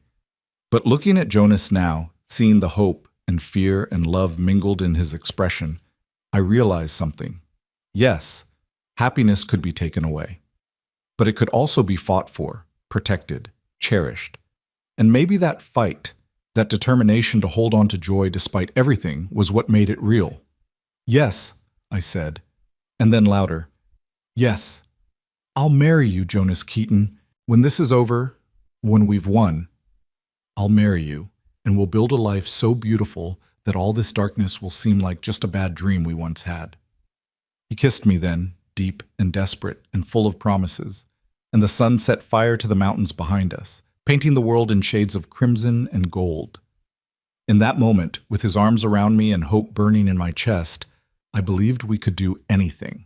I believed we could win. 3 days later, Cal returned from Pueblo with unexpected news.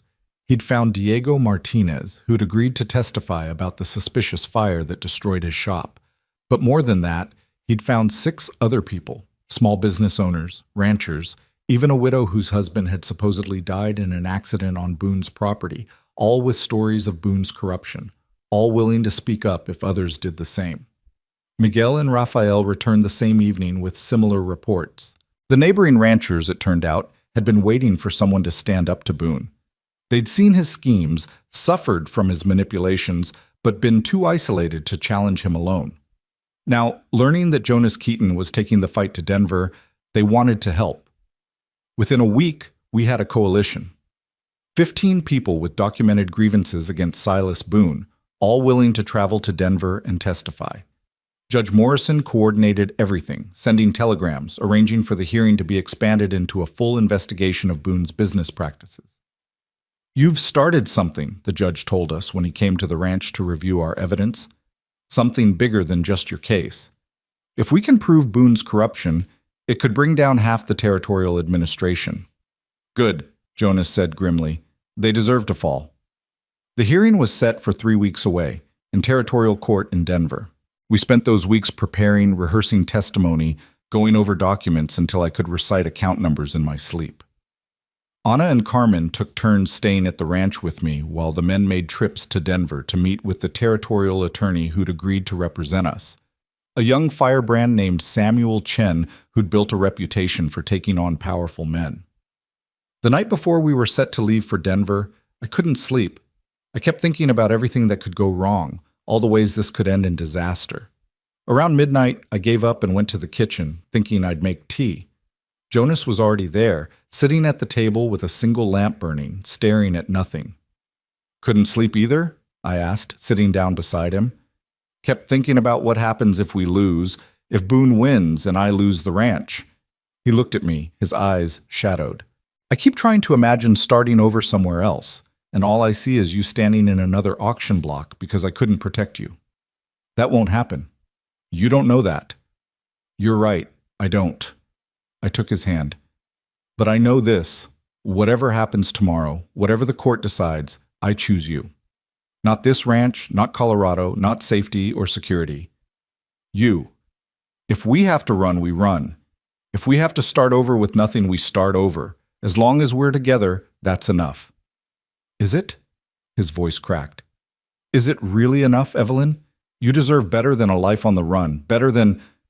I kissed him, cutting off his words, pouring every ounce of love and certainty I possessed into that kiss. When I pulled back, I kept my hands on his face, making him look at me. You are enough, I said fiercely.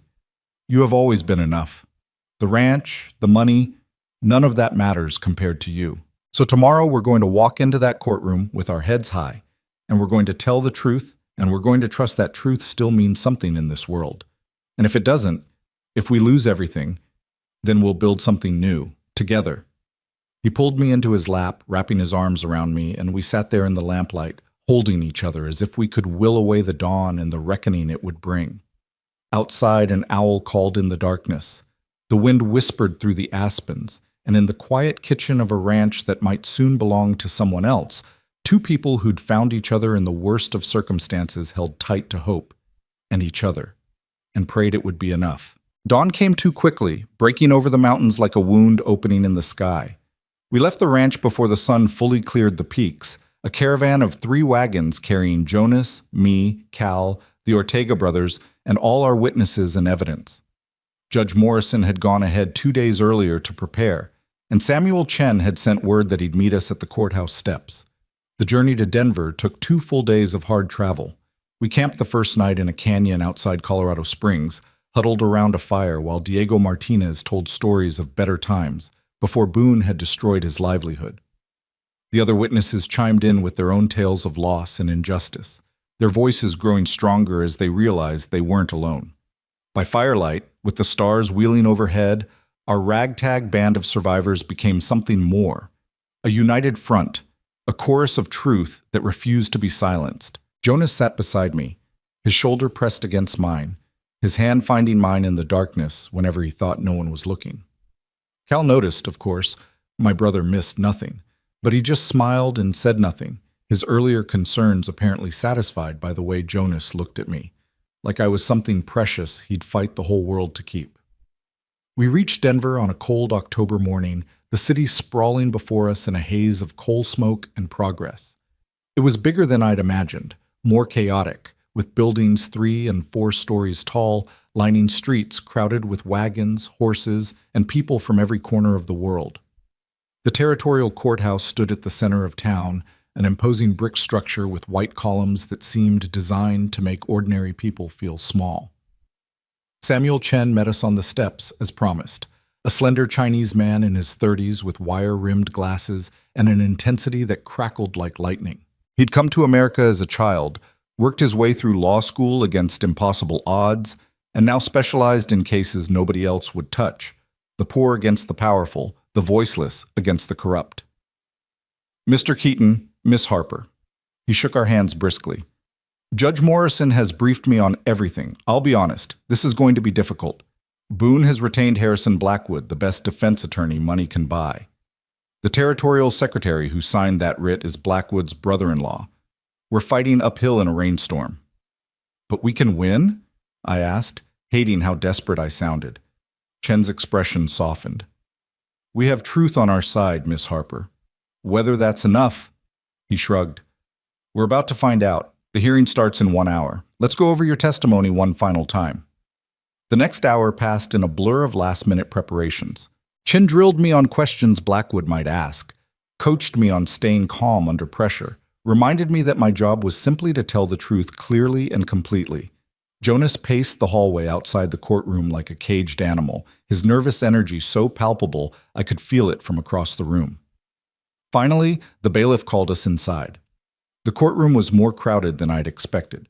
Besides our witnesses, there were reporters from 3 different newspapers, curious townspeople, and, sitting in the front row with a smug expression that made my blood boil, Silas Boone himself. He'd dressed for the occasion in an expensive suit that probably cost more than my father had earned in a year, his thinning hair slicked back with pomade, his pig-like eyes gleaming with anticipation. Beside him sat Harrison Blackwood, a silver-haired man in his 50s who radiated the kind of confidence that came from never having lost a case he cared about winning. And behind them, looking distinctly uncomfortable, was Deputy Garrett and several of his men, presumably here to testify on Boone's behalf. The presiding judge was a man named Horatio Stern, a territorial appointee with a reputation for being brilliant, ruthless, and impossible to bribe, which Chen had assured us was the best we could hope for. Stern took his seat at the bench, surveyed the crowded courtroom with sharp eyes, and banged his gavel once. This court is now in session. We're here to address the matter of Harper debts and related complaints against Silas Boone of Copper Bend. Mr. Chen, you may present your case. Chen stood, his voice carrying clearly through the room. Your Honor, what we have here is not a simple debt collection case, but a systematic pattern of fraud, intimidation, and abuse of legal process. Miss Evelyn Harper was nearly sold into indentured servitude to pay her deceased father's gambling debts, debts that Mr. Keaton subsequently paid in full. When Mr. Boone's attempt to profit from Miss Harper's misfortune was thwarted, he retaliated by fabricating additional debts and using his political connections to obtain a writ of attachment. But Miss Harper's case is merely the tip of a much larger iceberg. Over the next few hours, we will present testimony from 15 individuals who have been victimized by Mr. Boone's predatory practices. Blackwood rose smoothly. Your Honor, these are serious allegations being leveled against a respected businessman based on the word of malcontents and debtors who simply don't want to pay what they owe. Mr. Boone has operated within the law at all times. If some people made poor financial decisions and suffered the consequences, that is not corruption, that is capitalism. Judge Stern's expression gave away nothing. I'll hear the evidence and decide for myself. Mr. Chen, call your first witness. The people call Miss Evelyn Harper. My legs felt like water as I walked to the witness stand. The bailiff had me place my hand on a Bible and swear to tell the truth, and then I was sitting in a wooden chair facing the entire courtroom, with everyone's eyes on me and my heart trying to beat its way out of my chest. Chen approached with a reassuring smile. Miss Harper, please tell the court about the events of September 15th of this year. I took a deep breath and began. I told them about my father's death, about the debts I'd inherited, about standing on that auction block while men bid for the right to own me. I told them about Jonas stepping forward, paying my debt, and setting me free. My voice shook at first, but as I spoke, I found my strength. This was my story, my truth, and no one could take it away from me. Chen guided me through the timeline, introducing receipts and documents that proved Jonas had paid every cent of my father's original debts. Then he moved to the fabricated charges. Miss Harper, Mr. Boone claims you owe $300 for room and board at the Silver Star Hotel and supplies from the general store. Is this true? No, sir. I stayed one night at the hotel, which Mr. Keaton paid for. I never purchased anything from the general store. Do you have proof? Jonas stood and handed Chen a document. Receipt from the Silver Star, paid in full, and a statement from the general store owner confirming Miss Harper made no purchases on credit. A murmur ran through the courtroom. Boone's face reddened, but Blackwood remained calm. When Chen finished, Blackwood stood for cross-examination. He circled me slowly, like a shark scenting blood. Miss Harper, isn't it true that you've been living at Mr. Keaton's ranch for the past 2 months? Yes, sir. I work there as a simple yes or no will suffice. And isn't it true that you and Mr. Keaton are intimately involved? Heat flooded my cheeks. We're engaged to be married, yes. How convenient. A wealthy rancher saves you from debt, and suddenly you're engaged. Blackwood's voice dripped with insinuation. Tell me, Miss Harper, what exactly were you willing to do to secure Mr. Keaton's protection? Objection! Chen shot to his feet. Counsel is badgering the witness and implying is sustained. Judge Stern fixed Blackwood with a cold stare. Mr. Blackwood, I will not have you impugning this young woman's character without evidence. Stick to the facts. Blackwood smiled thinly. Of course, Your Honor. Miss Harper, isn't it possible that you did incur these debts and simply forgot? Or that you're lying to protect your benefactor? No. I met his eyes steadily, channeling every ounce of anger and fear into my voice. I'm telling the truth. Mr. Boone fabricated those debts because Jonas Keaton humiliated him by paying my father's debt and freeing me. This is revenge, pure and simple. That's a serious accusation. It's the truth. And I'm not the only one he's hurt. Blackwood dismissed me with a wave, clearly thinking he'd planted enough doubt. But as I returned to my seat beside Jonas, his hand found mine and squeezed, and I saw approval in Chen's eyes. I'd held my ground. The rest of the morning was a parade of witnesses, each telling their story of Boone's corruption. Diego Martinez described how his saddle shop had mysteriously burned the day after he refused to sell his land at a fraction of its value. A widow named Martha Brennan testified that her husband had died in an accident at Boone's lumber mill, an accident that occurred just days after he'd threatened to report safety violations to the territorial authorities. One by one, they spoke their truths, and one by one, Blackwood tried to discredit them. He painted them as liars, cheats, people looking for someone to blame for their own failures. But there were too many of them, their stories too consistent, their documentation too thorough. By the time court adjourned for lunch, the tide had clearly shifted. Even Judge Stern, impassive as stone, seemed troubled by what he'd heard. We ate in a small restaurant near the courthouse, though none of us had much appetite. Chen reviewed the afternoon strategy. He'd be calling financial experts to analyze Boone's business practices, banking officials to discuss the suspicious loan acceleration on Jonas's ranch. Blackwood will argue that everything was legal, that having the right to do something makes it right, Chen said. Our job is to show the pattern, to prove that Boone systematically abuses legal processes for personal gain. If we can do that, Judge Stern has the authority to not only dismiss the case against Miss Harper, but also recommend criminal investigations. And if we can't? Jonas asked. Chen didn't answer, which was answer enough. The afternoon session began with testimony from a banking examiner who'd reviewed Jonas's loan documents. The man was dry as dust, speaking in a monotone about interest rates and acceleration clauses. But his conclusion was damning. The loan acceleration was legal, but highly unusual, typically reserved for borrowers in default. Jonas's payment history was spotless, making the bank's decision suspicious at best. Is it possible, Chen asked, that external pressure was applied to the bank to call this loan? Objection, speculation, Blackwood called. Sustained, but I'll allow some latitude, Judge Stern said. The witness may answer in general terms. The examiner adjusted his spectacles. In my 20 years reviewing banking practices, I've seen this type of unusual acceleration exactly 4 times. In 3 of those cases, we later discovered that influential third parties had requested the action as a favor or in exchange for other considerations. Another murmur rippled through the courtroom. Boone was sweating now, his confident smirk long gone. Chen called witnesses from Boone's own bank, clerks who'd overheard conversations, a bookkeeper who'd noticed irregularities in account ledgers. Not everything they said was admissible, and Blackwood objected at every turn. But the picture they painted was clear. Silas Boone had built his empire on intimidation, fraud, and the abuse of his connections to territorial authorities. As the afternoon wore on, I watched Boone's facade crumble. He whispered urgently to Blackwood, his face growing redder, his hands trembling. This wasn't how he'd expected things to go. He'd thought his money and influence would be enough, that truth was just another commodity to be bought and sold. He'd been wrong. Finally, as the sun began to slant through the courtroom windows, Chen called his final witness, Judge Morrison himself. The old judge took the stand with dignity, his cane resting beside him, his white hair catching the light like a halo. Judge Morrison, Chen said respectfully, you've served as a territorial judge for 35 years. In that time, have you ever seen a case quite like this one? No, Morrison said simply. I've seen corruption before.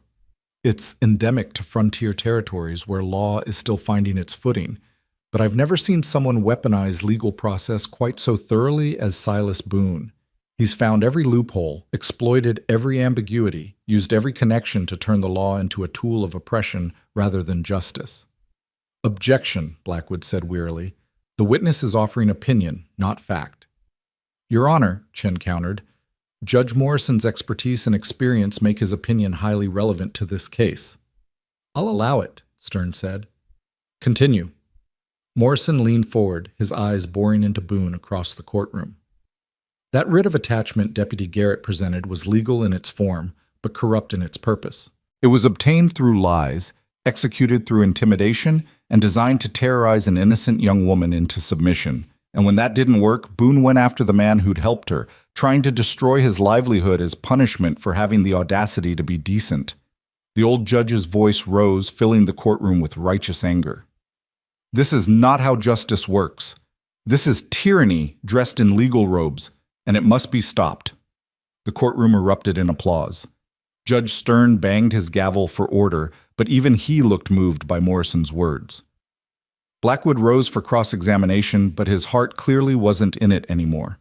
He asked a few perfunctory questions, trying to suggest that Morrison was biased because he knew the parties involved, but the old judge deflected every attack with ease. When Morrison stepped down, Chen announced, "The people rest, Your Honor." Blackwood conferred with Boone for several minutes, their conversation growing increasingly heated. Finally, Blackwood stood. Your Honor, the defense would like to request a recess until tomorrow morning to prepare our case. Denied, Stern said flatly. You've had weeks to prepare, Mr. Blackwood. Present your defense now or forfeit. Blackwood's jaw tightened. Very well, the defense calls Silas Boone to the stand. Boone hauled himself up and walked to the witness stand, his earlier confidence completely gone. He'd aged a decade in the last few hours, his face gray and drawn. Blackwood led him through a carefully scripted account of his business practices, portraying him as a shrewd but honest businessman simply trying to collect legitimate debts. But when Chen stood for cross-examination, he went for the throat. Mr. Boone, you testified that Miss Harper owed you $300 for hotel stays and store purchases. Can you produce receipts for these transactions? The receipts were lost in... Lost? How convenient. Can anyone corroborate these charges? The hotel owner, the store clerk? They don't keep detailed records. Actually, they do. Chen produced documents. Here's a statement from Henry Whitmore, owner of the general store, confirming that Miss Harper never made any purchases on credit. And here's a ledger from the Silver Star Hotel showing only one night's stay, paid in full by Jonas Keaton. So I'll ask you again, Mr. Boone, what evidence do you have that Miss Harper owes you any money at all? Boone's mouth opened and closed like a fish drowning in air. Her father's debts included implied future obligations. Implied future obligations? Chen's voice rose. That's not law, Mr. Boone. That's fiction. You fabricated these debts out of whole cloth because you were angry that Mr. Keaton interfered with your scheme to profit from a desperate woman's misfortune. Isn't that the truth? No, I was within my rights. Were you within your rights to pressure Jonas Keaton's bank to accelerate his loan? I never... Chen produced another document. This is a letter from you to the bank president, suggesting that Mr. Keaton might be a risky borrower worth monitoring closely. Dated 1 week after Mr. Keaton paid Miss Harper's debts. Quite a coincidence, wouldn't you say? Boone was sweating profusely now, his collar dark with moisture. Business associates exchange information all the time. And is it normal business practice to recommend foreclosure on a borrower who's never missed a payment? A borrower whose only crime was crossing you? Objection! Blackwood was on his feet. Counsel is harassing my client. Overruled. Answer the question, Mr. Boone. I was trying to protect the bank's interests. Chen pressed harder, walking Boone through each case of alleged corruption, forcing him to explain coincidence after impossible coincidence. The saddle shop fire that occurred after Diego Martinez refused to sell. The lumber mill accident that killed a whistleblower. The foreclosures on properties Boone later acquired at auction for pennies on the dollar. By the time Chen finished, Boone was a broken man, his lies crumbling around him like a house built on sand. No further questions, Chen said with quiet satisfaction. Blackwood tried to rehabilitate his client on redirect, but the damage was done. When Boone finally stepped down from the witness stand, he looked like he wanted to disappear into the floor. Judge Stern called a brief recess, then returned to deliver his ruling. The courtroom fell silent, everyone leaning forward in anticipation. I've been a judge for 15 years, Stern began, his voice grave. In that time, I've heard thousands of cases, disputes over land, conflicts over contracts, accusations of every crime imaginable. But I have never, in all those years, seen such a systematic abuse of legal process as I've witnessed here today. He fixed Boone with a withering stare. Mr. Boone, you've used your wealth and connections to turn the law into a weapon, to terrorize people who couldn't fight back, to profit from human suffering. You've corrupted officials, fabricated evidence, and shown a complete disregard for basic decency. And when someone finally stood up to you, you tried to destroy them. Boone's face had gone from gray to white. As to the matter immediately before this court, the alleged debts of Miss Evelyn Harper, I find that these debts are entirely fabricated. The writ of attachment obtained by Deputy Garrett was based on fraudulent claims and is hereby vacated. Miss Harper owes Silas Boone nothing, not 1 cent. Stern's gavel came down like thunder. Furthermore, I'm referring this case to the Territorial Attorney General for criminal investigation. The evidence suggests multiple violations of territorial law, including fraud, intimidation, and conspiracy to commit kidnapping. Mr. Boone, I strongly suggest you retain excellent legal counsel, because you're going to need it. The courtroom exploded. People were cheering, crying, embracing. Our witnesses clustered around Chen, pumping his hand and thanking him.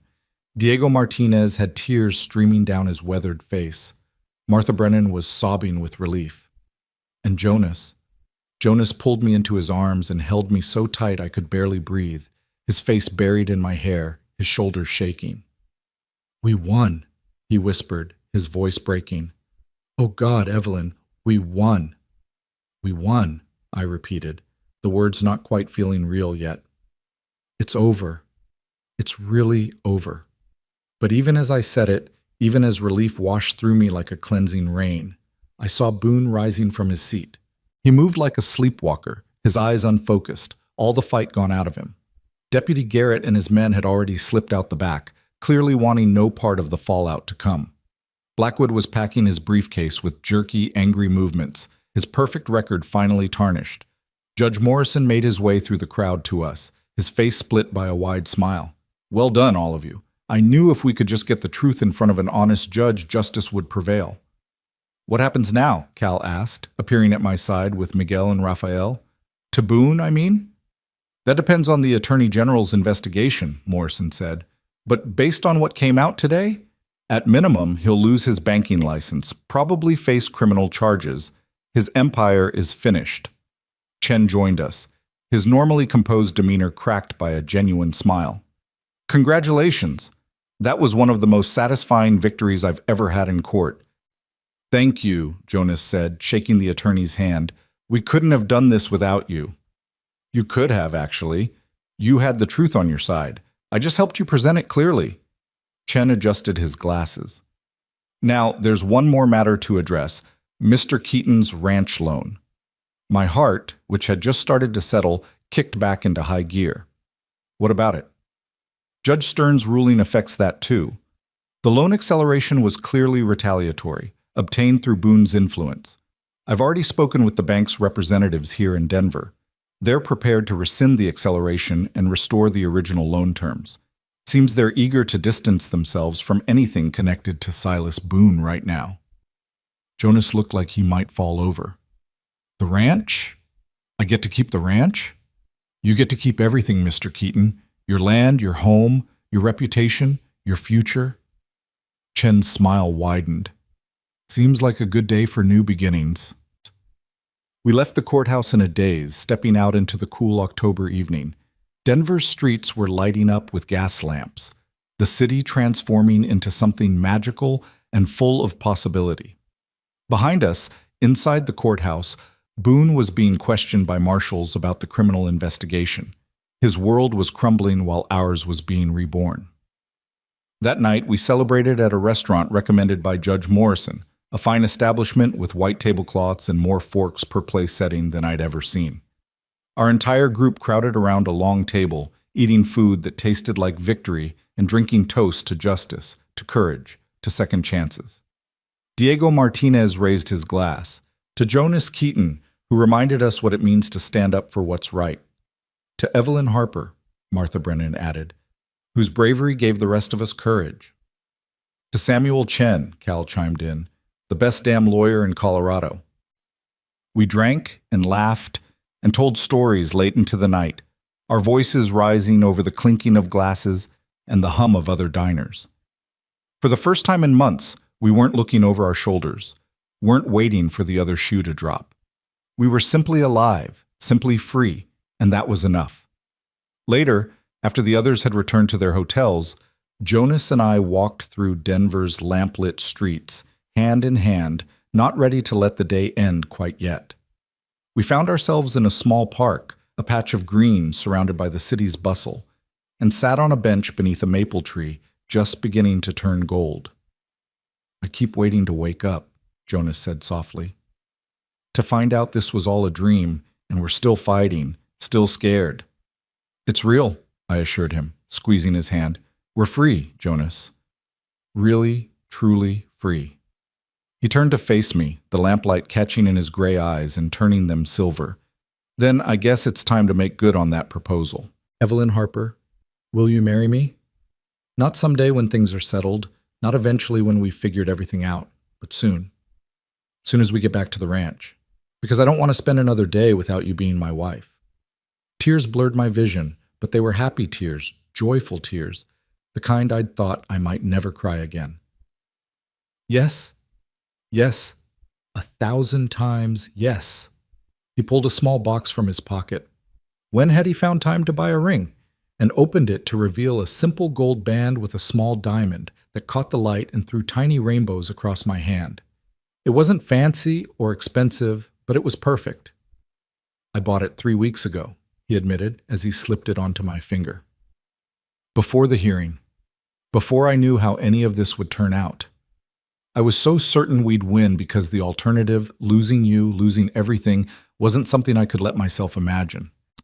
I kissed him then, there in that Denver park with the city lights glowing around us and the future spreading out before us like an open road. We'd walk through fire and come out the other side stronger, scarred perhaps, but not broken.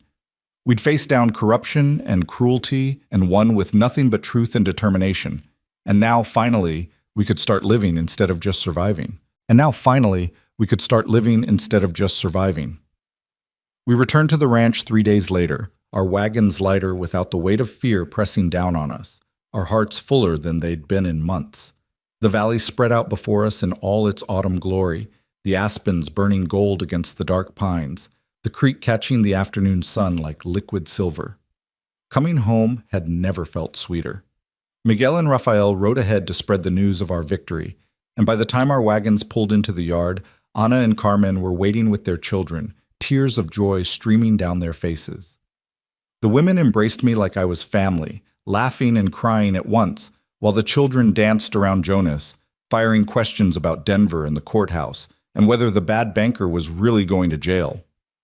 We're getting married, I announced, holding up my hand so the ring caught the light. In 2 weeks, right here in the valley. Ana gasped and grabbed my hand, examining the ring with the critical eye of someone who understood what such tokens meant. It's beautiful, simple, elegant, perfect for you. She looked up at Jonas with approval. You did well, boss. I had good motivation, he replied, his arm sliding around my waist in a gesture that was becoming wonderfully familiar. That evening, as the sun painted the mountains in shades of crimson and gold, we gathered on the porch, all of us, the makeshift family we'd become through struggle and solidarity. Cal sat on the steps, whittling a piece of wood. Miguel and Rafael leaned against the railing, trading jokes in Spanish, and Jonas and I occupied the old rocking chairs his father had built, our hands clasped between the armrests where anyone could see. "I've been thinking," Cal said, not looking up from his whittling, "about staying here permanent-like. If you'll have me, Jonas." I know I haven't proven myself much yet, but I'm a hard worker, and I learn fast.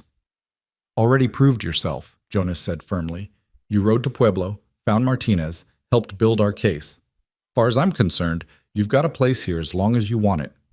Cal's knife stilled, and when he looked up, his eyes were bright with emotion. "Appreciate that. Haven't had a real home since I left for California. Feels good to have roots again." "What about you two?" I asked Miguel and Rafael.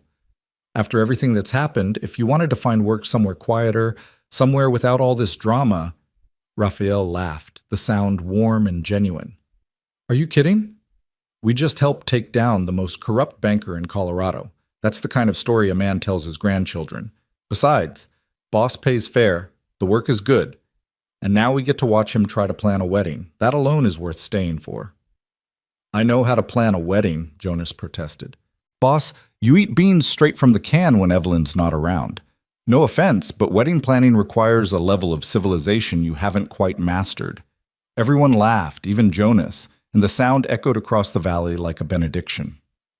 We talked long into the night, making plans not just for the wedding, but for the ranch's future, for expanding the herd, for maybe building another cabin where Cal could have his own space, for all the ordinary dreams that had seemed impossible just weeks ago.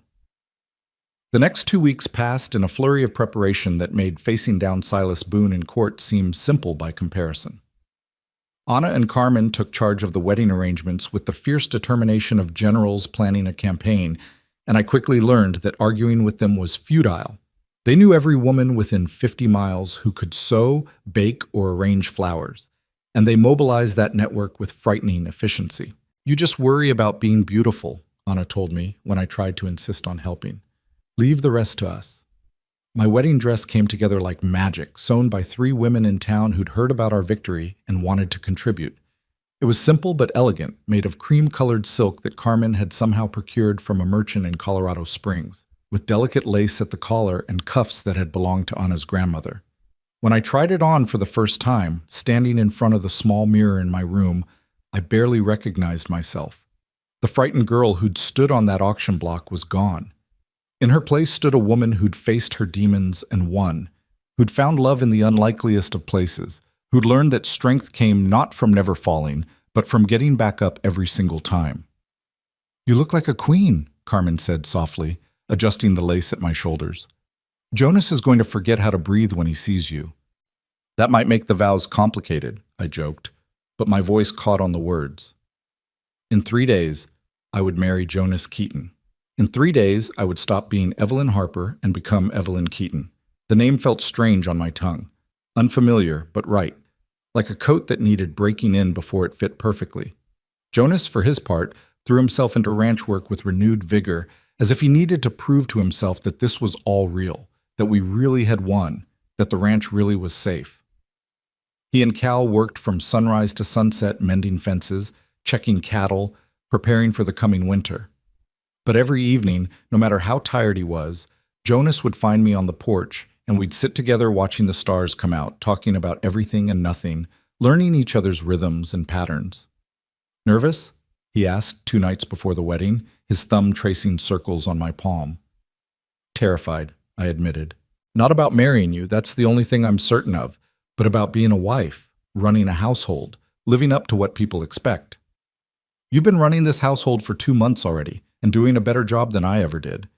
As for expectations," he turned to look at me, his face serious in the moonlight.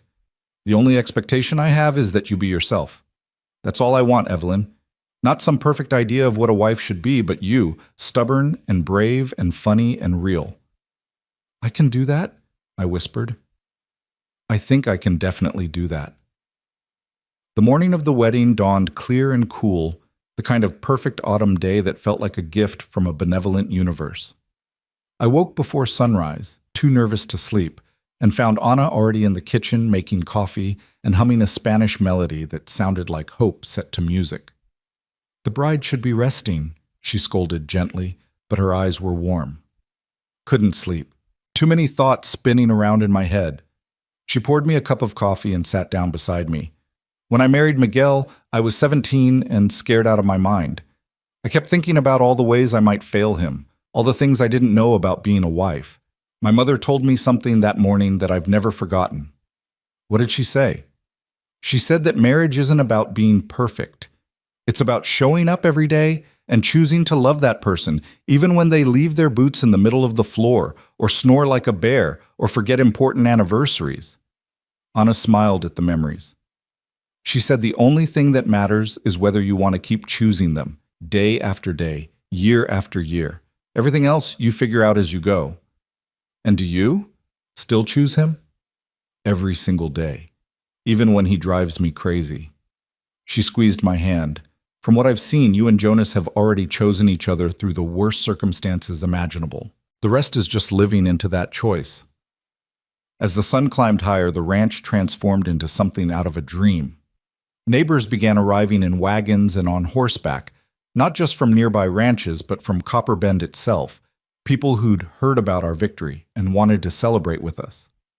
Henry Whitmore came with his son Tom, bearing a set of fine china as a gift.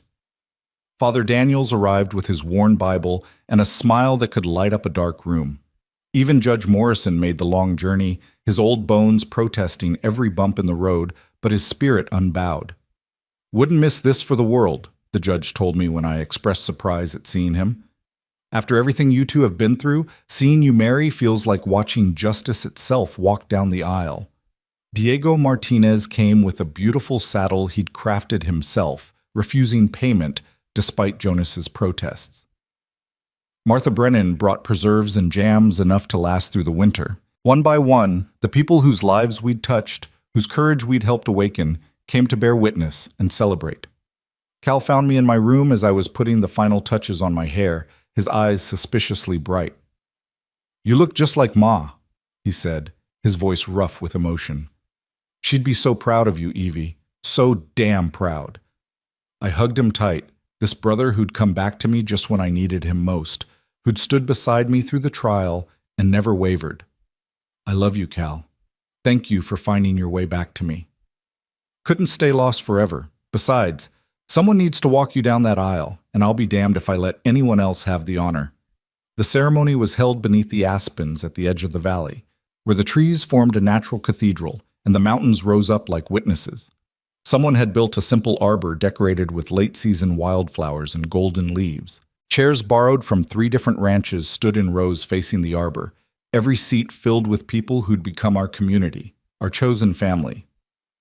As Cal walked me down the makeshift aisle, my hand tucked into his elbow, I saw Jonas waiting beneath the arbor. He'd cleaned up better than I'd ever seen him, in a new black suit that Carmen had insisted he buy in Denver, his hair combed back, his jaw freshly shaved. But it was his eyes that caught me and held me, those storm-gray eyes that had looked at me with kindness when I'd had nothing, that had seen me at my weakest and loved me anyway, that now looked at me with such open adoration that I felt my throat tighten with emotion. Raphael stood beside him as his best man, grinning broadly. Anna waited on my side as matron of honor, dabbing at her eyes with a handkerchief. And Father Daniel stood before the arbor with his Bible open, ready to bind our lives together in the sight of God and these good people.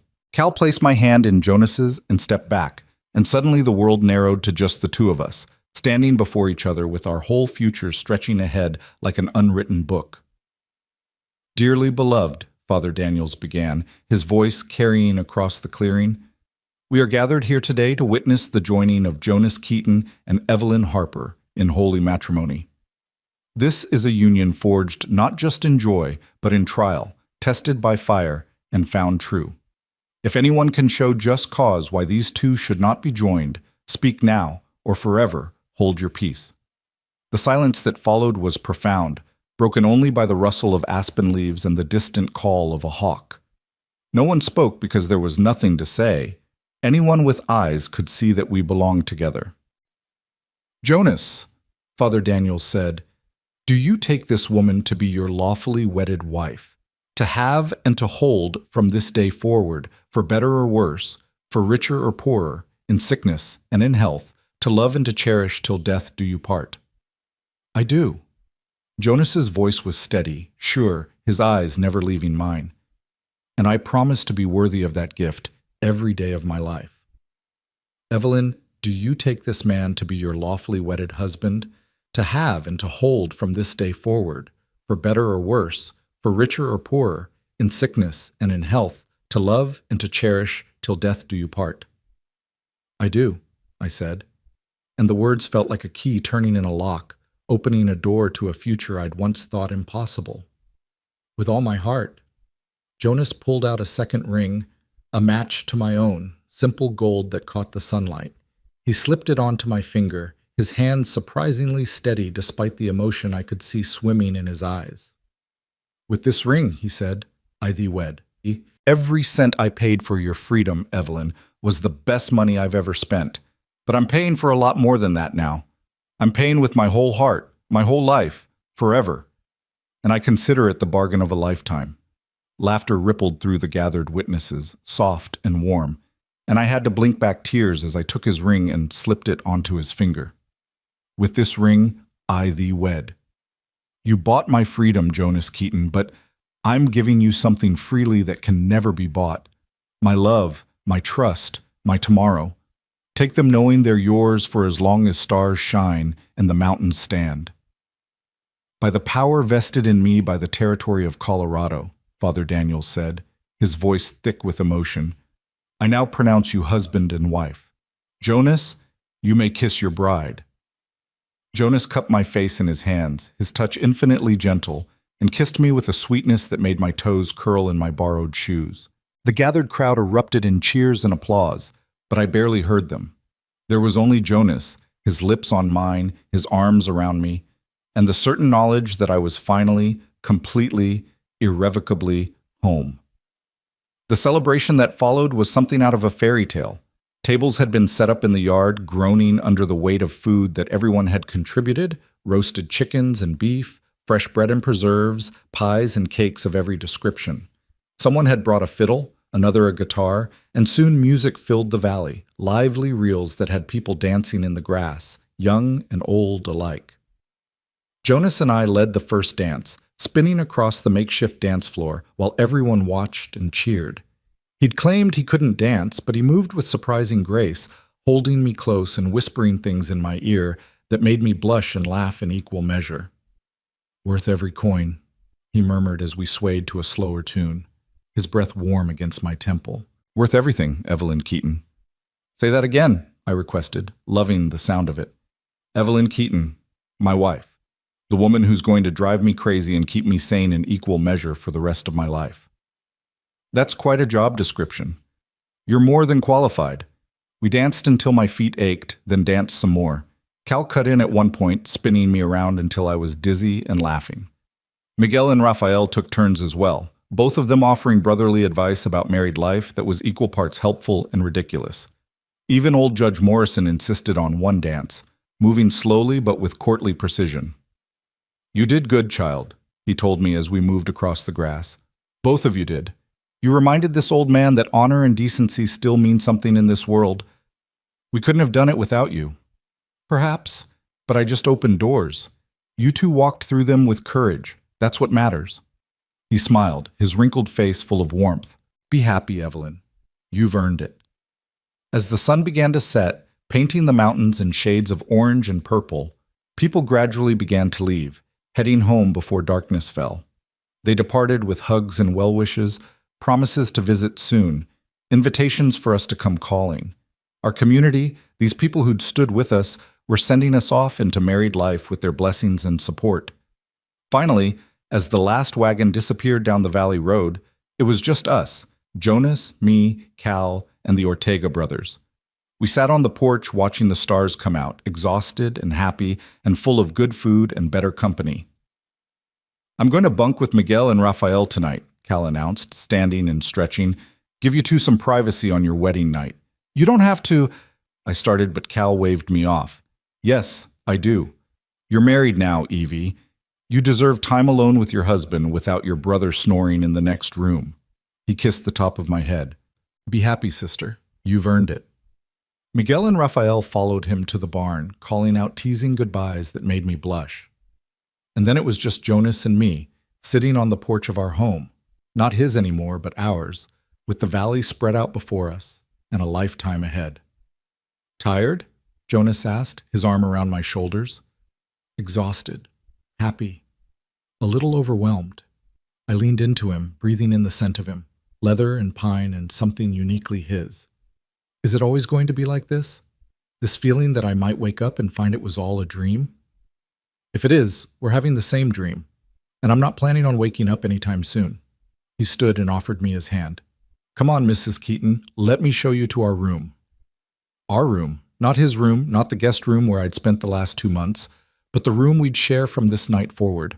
Jonas had spent the last week fixing it up, adding curtains that Anna had sewn, refinishing the old dresser that had belonged to his mother, building a new bed frame large enough for two.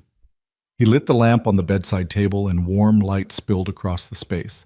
It was simple but beautiful, like everything at the ranch, honest and real and full of possibility.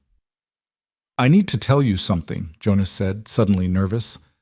"I know we're married now, and there are expectations about wedding nights. But Evelyn, we don't have to do anything you're not ready for. We can wait. We can take our time. I didn't marry you I married you because I love you, and everything else can happen when you're ready." My heart, which I'd thought couldn't possibly hold any more love, somehow expanded to fit even more. This man, this beautiful, honorable man who'd saved me and stood with me, and now wanted to make sure I felt safe on what was supposed to be the most intimate night of our lives. I stepped closer to him, close enough to see the gold flecks in his gray eyes, close enough to feel the warmth radiating from his skin. Jonas Keaton. I have never been more ready for anything in my life. I'm not scared. I'm not uncertain. I'm here with you because this is exactly where I want to be. What followed was tender and sweet and sometimes awkward in the way that first times often are. But it was perfect because it was ours. Jonas was gentle and patient, reading my reactions, making sure I was comfortable, whispering words of love and reassurance that made me feel cherished in ways I'd never imagined. And when we finally came together, truly became one in every sense of that word, it felt like the final piece of a puzzle clicking into place. Afterward, we lay tangled together in the lamplight, my head on his chest, his fingers trailing lazy patterns on my bare shoulder. I could hear his heartbeat, steady and strong, and matched my breathing to its rhythm. "I love you," he said into the comfortable silence. "I don't think I've said that enough today." "You've said it approximately 47 times. I counted." "Not nearly enough then. I love you, Evelyn. I love your strength and your kindness and the way you hum when you're cooking and don't realize it. I love how you argue with me when you think I'm being stubborn and how you make everyone around you feel like they matter. I love that you chose me. Out of all the people in the world, you chose me to share your life with." Tears slipped down my cheeks, but they were happy tears. "I love you too. I love your quiet strength and your terrible jokes and the way you care for everyone without making a big deal about it. I love that you saw me at my lowest and chose to lift me up instead of walk away. And I love that every morning for the rest of my life, I get to wake up beside you and choose you all over again." We fell asleep like that, wrapped in each other, and in the knowledge that we were finally, truly home. The months that followed were perhaps the happiest of my life. Winter came to the valley, bringing snow that transformed the landscape into a pristine wonderland. Jonas taught me to track game through fresh powder, showed me where ice formed on the creek in patterns like frozen flowers. We spent long evenings by the fire reading to each other, playing cards with Cal and the Ortega brothers, planning for spring. News filtered in from Denver through occasional letters from Judge Morrison. The Territorial Attorney General had launched a full investigation into Silas Boone's business practices. The banker had been formally charged with fraud, conspiracy, and a dozen other crimes. His empire had crumbled almost overnight. People he'd victimized finally finding the courage to come forward, debts he'd held being declared void by the courts, properties he'd seized being returned to their rightful owners. In February, word came that Boone had been convicted and sentenced to 15 years in territorial prison. Deputy Garrett, implicated in the scheme, had been stripped of his badge and run out of Colorado entirely. The corrupt territorial officials who'd helped them were facing their own investigations. "Justice," Jonas said when we got the news, raising a glass of whiskey and toast. "Real, actual justice. I didn't think it was possible." "We made it possible," I corrected. "We and everyone else who refused to stay silent." As spring arrived and the valley began to green, I discovered I was pregnant. The realization came one morning as I was making breakfast, and the smell of bacon made me violently ill. Anna took one look at me and smiled knowingly. "How far along?" she asked. I'm not sure. Maybe 6 weeks?" Jonas nearly fell over when I told him, his face cycling through shock, joy, and terror in rapid succession. "A baby? We're having a baby?" "We are. Sometime in October, if I'm calculating right." He pulled me into his arms and held me for a long time, not speaking, just holding me and marveling at the miracle of it. When he finally pulled back, his eyes were suspiciously bright. "I'm going to be a father. Oh God, Evelyn, what if I'm terrible at it? What if—" "You're going to be wonderful," I assured him. "You've got 8 months to panic about it. For now, just be happy with me." Happy doesn't begin to cover it. Cal was thrilled at the news, immediately starting to plan an addition to the house for when the baby grew older. Miguel and Rafael argued about whether it would be a boy or girl, each convinced they could predict the baby's gender by some ridiculous folk method. Anna and Carmen descended on the ranch with baby clothes they'd saved from their own children, offering advice and support and the kind of maternal wisdom that only comes from experience. I worked as long as I could, only stopping when I grew too large to move comfortably. Jonas became almost comically protective, insisting I rest constantly, trying to do all my chores himself until I threatened to hit him with a rolling pin if he didn't let me maintain some independence. "I'm pregnant, not made of glass," I reminded him for the 100th time. "I know, but what if—" "No what ifs. We've spent too much of our life together worrying about what might go wrong. Let's just enjoy what's going right." Our daughter was born on a crisp October evening, with Anna and Carmen attending and Jonas pacing a trench in the yard outside because the women wouldn't let him in the room. The labor was long and difficult, and there were moments when I thought I might not survive it. But finally, as the sun was setting and painting the mountains gold, she arrived, red-faced and screaming and absolutely perfect. "A girl," Anna announced, wrapping the baby in a soft blanket. "A beautiful, healthy girl." They cleaned her up and handed her to me, and I looked down at this tiny person we'd created, Jonas's eyes and my dark hair, impossibly small fingers that gripped mine with surprising strength, and felt my heart expand in ways I hadn't known possible. Jonas finally came into the room, moving like he was afraid the floor might collapse beneath him. When he saw me holding our daughter, tears started streaming down his weathered face. "She's perfect," he whispered, sitting beside me on the bed and tracing our daughter's tiny face with one finger. "She looks just like you. She has your eyes. Best of both worlds, then." He kissed my forehead, then the baby's. "What should we name her?" We talked about names during the pregnancy, but never settled on one. Now, looking at her peaceful face as she nursed, inspiration struck. "Sarah," I said softly. "Sarah Hope Keaton. For the woman who loved you first, and for the hope that carried us through everything." Jonas went very still, and when he looked at me, his eyes were swimming with emotion. "You'd do that? Name her after—" "She was part of your story, part of what made you the man you are, and I want our daughter to carry her name as a blessing, not a ghost. She was your past, and this Sarah is our future." He kissed me then, deeply and desperately, our daughter cradled between us. "I don't deserve you." "Lucky for you, love isn't about deserving. It's about choosing, and I choose you. Every day, Jonas Keaton. Every single day." Sarah Hope grew quickly, filling the house with laughter and chaos in equal measure. Cal was a devoted uncle, whittling toys for her and singing off-key lullabies. Miguel and Rafael competed for the title of favorite honorary uncle, teaching her Spanish words before she could even sit up properly. Ana and Carmen were ever present, offering advice and help, and the kind of loving support that made me grateful we'd built such a strong community. 2 years after Sarah was born, we had a son, Thomas Jonas Keaton, named for my father and his, a way of honoring the complicated men who'd shaped our lives while choosing to be better than they'd managed. And 3 years after that, another daughter came along, wild-haired and fearless, whom we named Grace after Jonas's mother. The ranch prospered.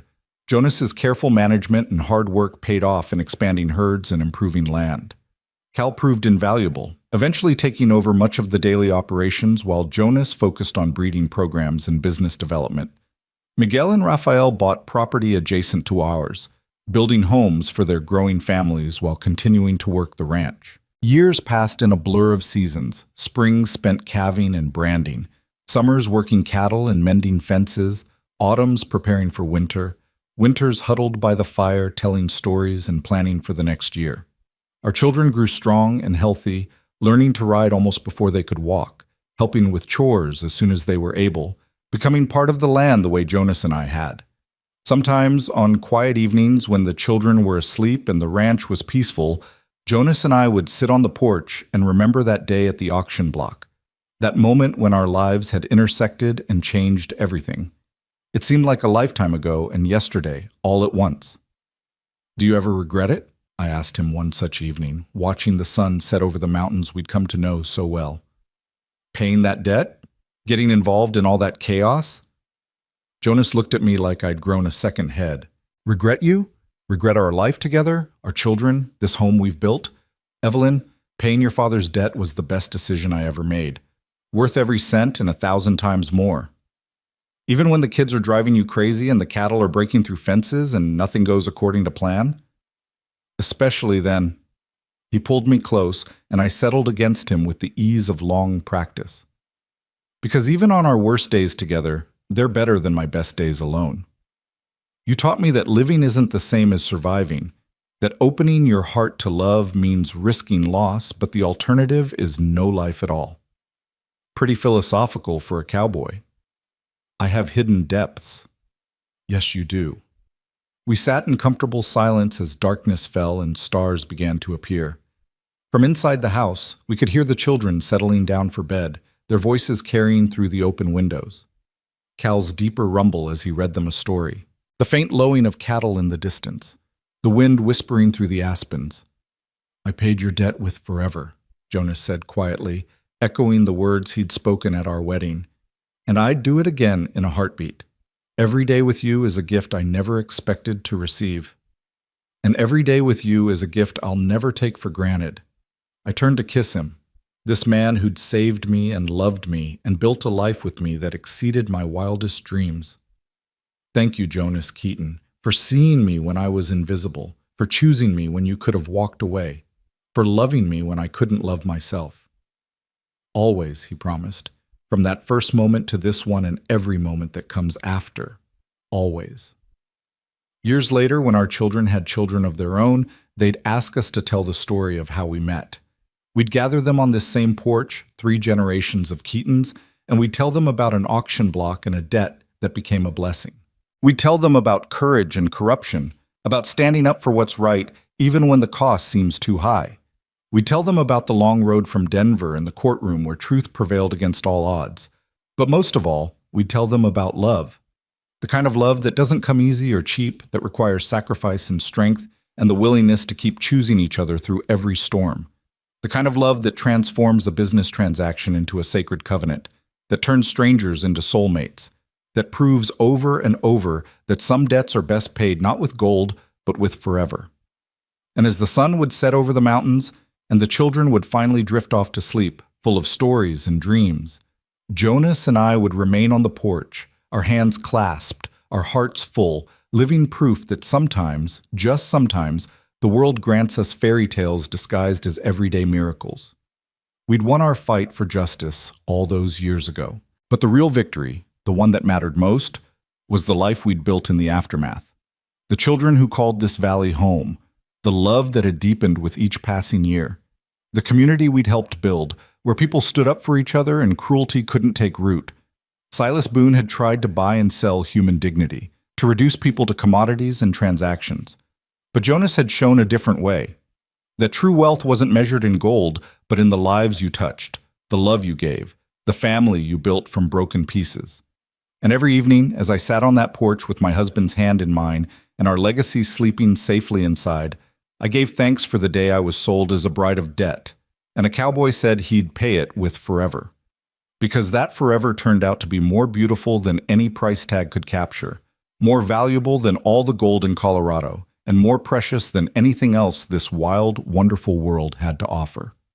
We were home. We were loved. We were free. And that, more than anything else, was worth everything.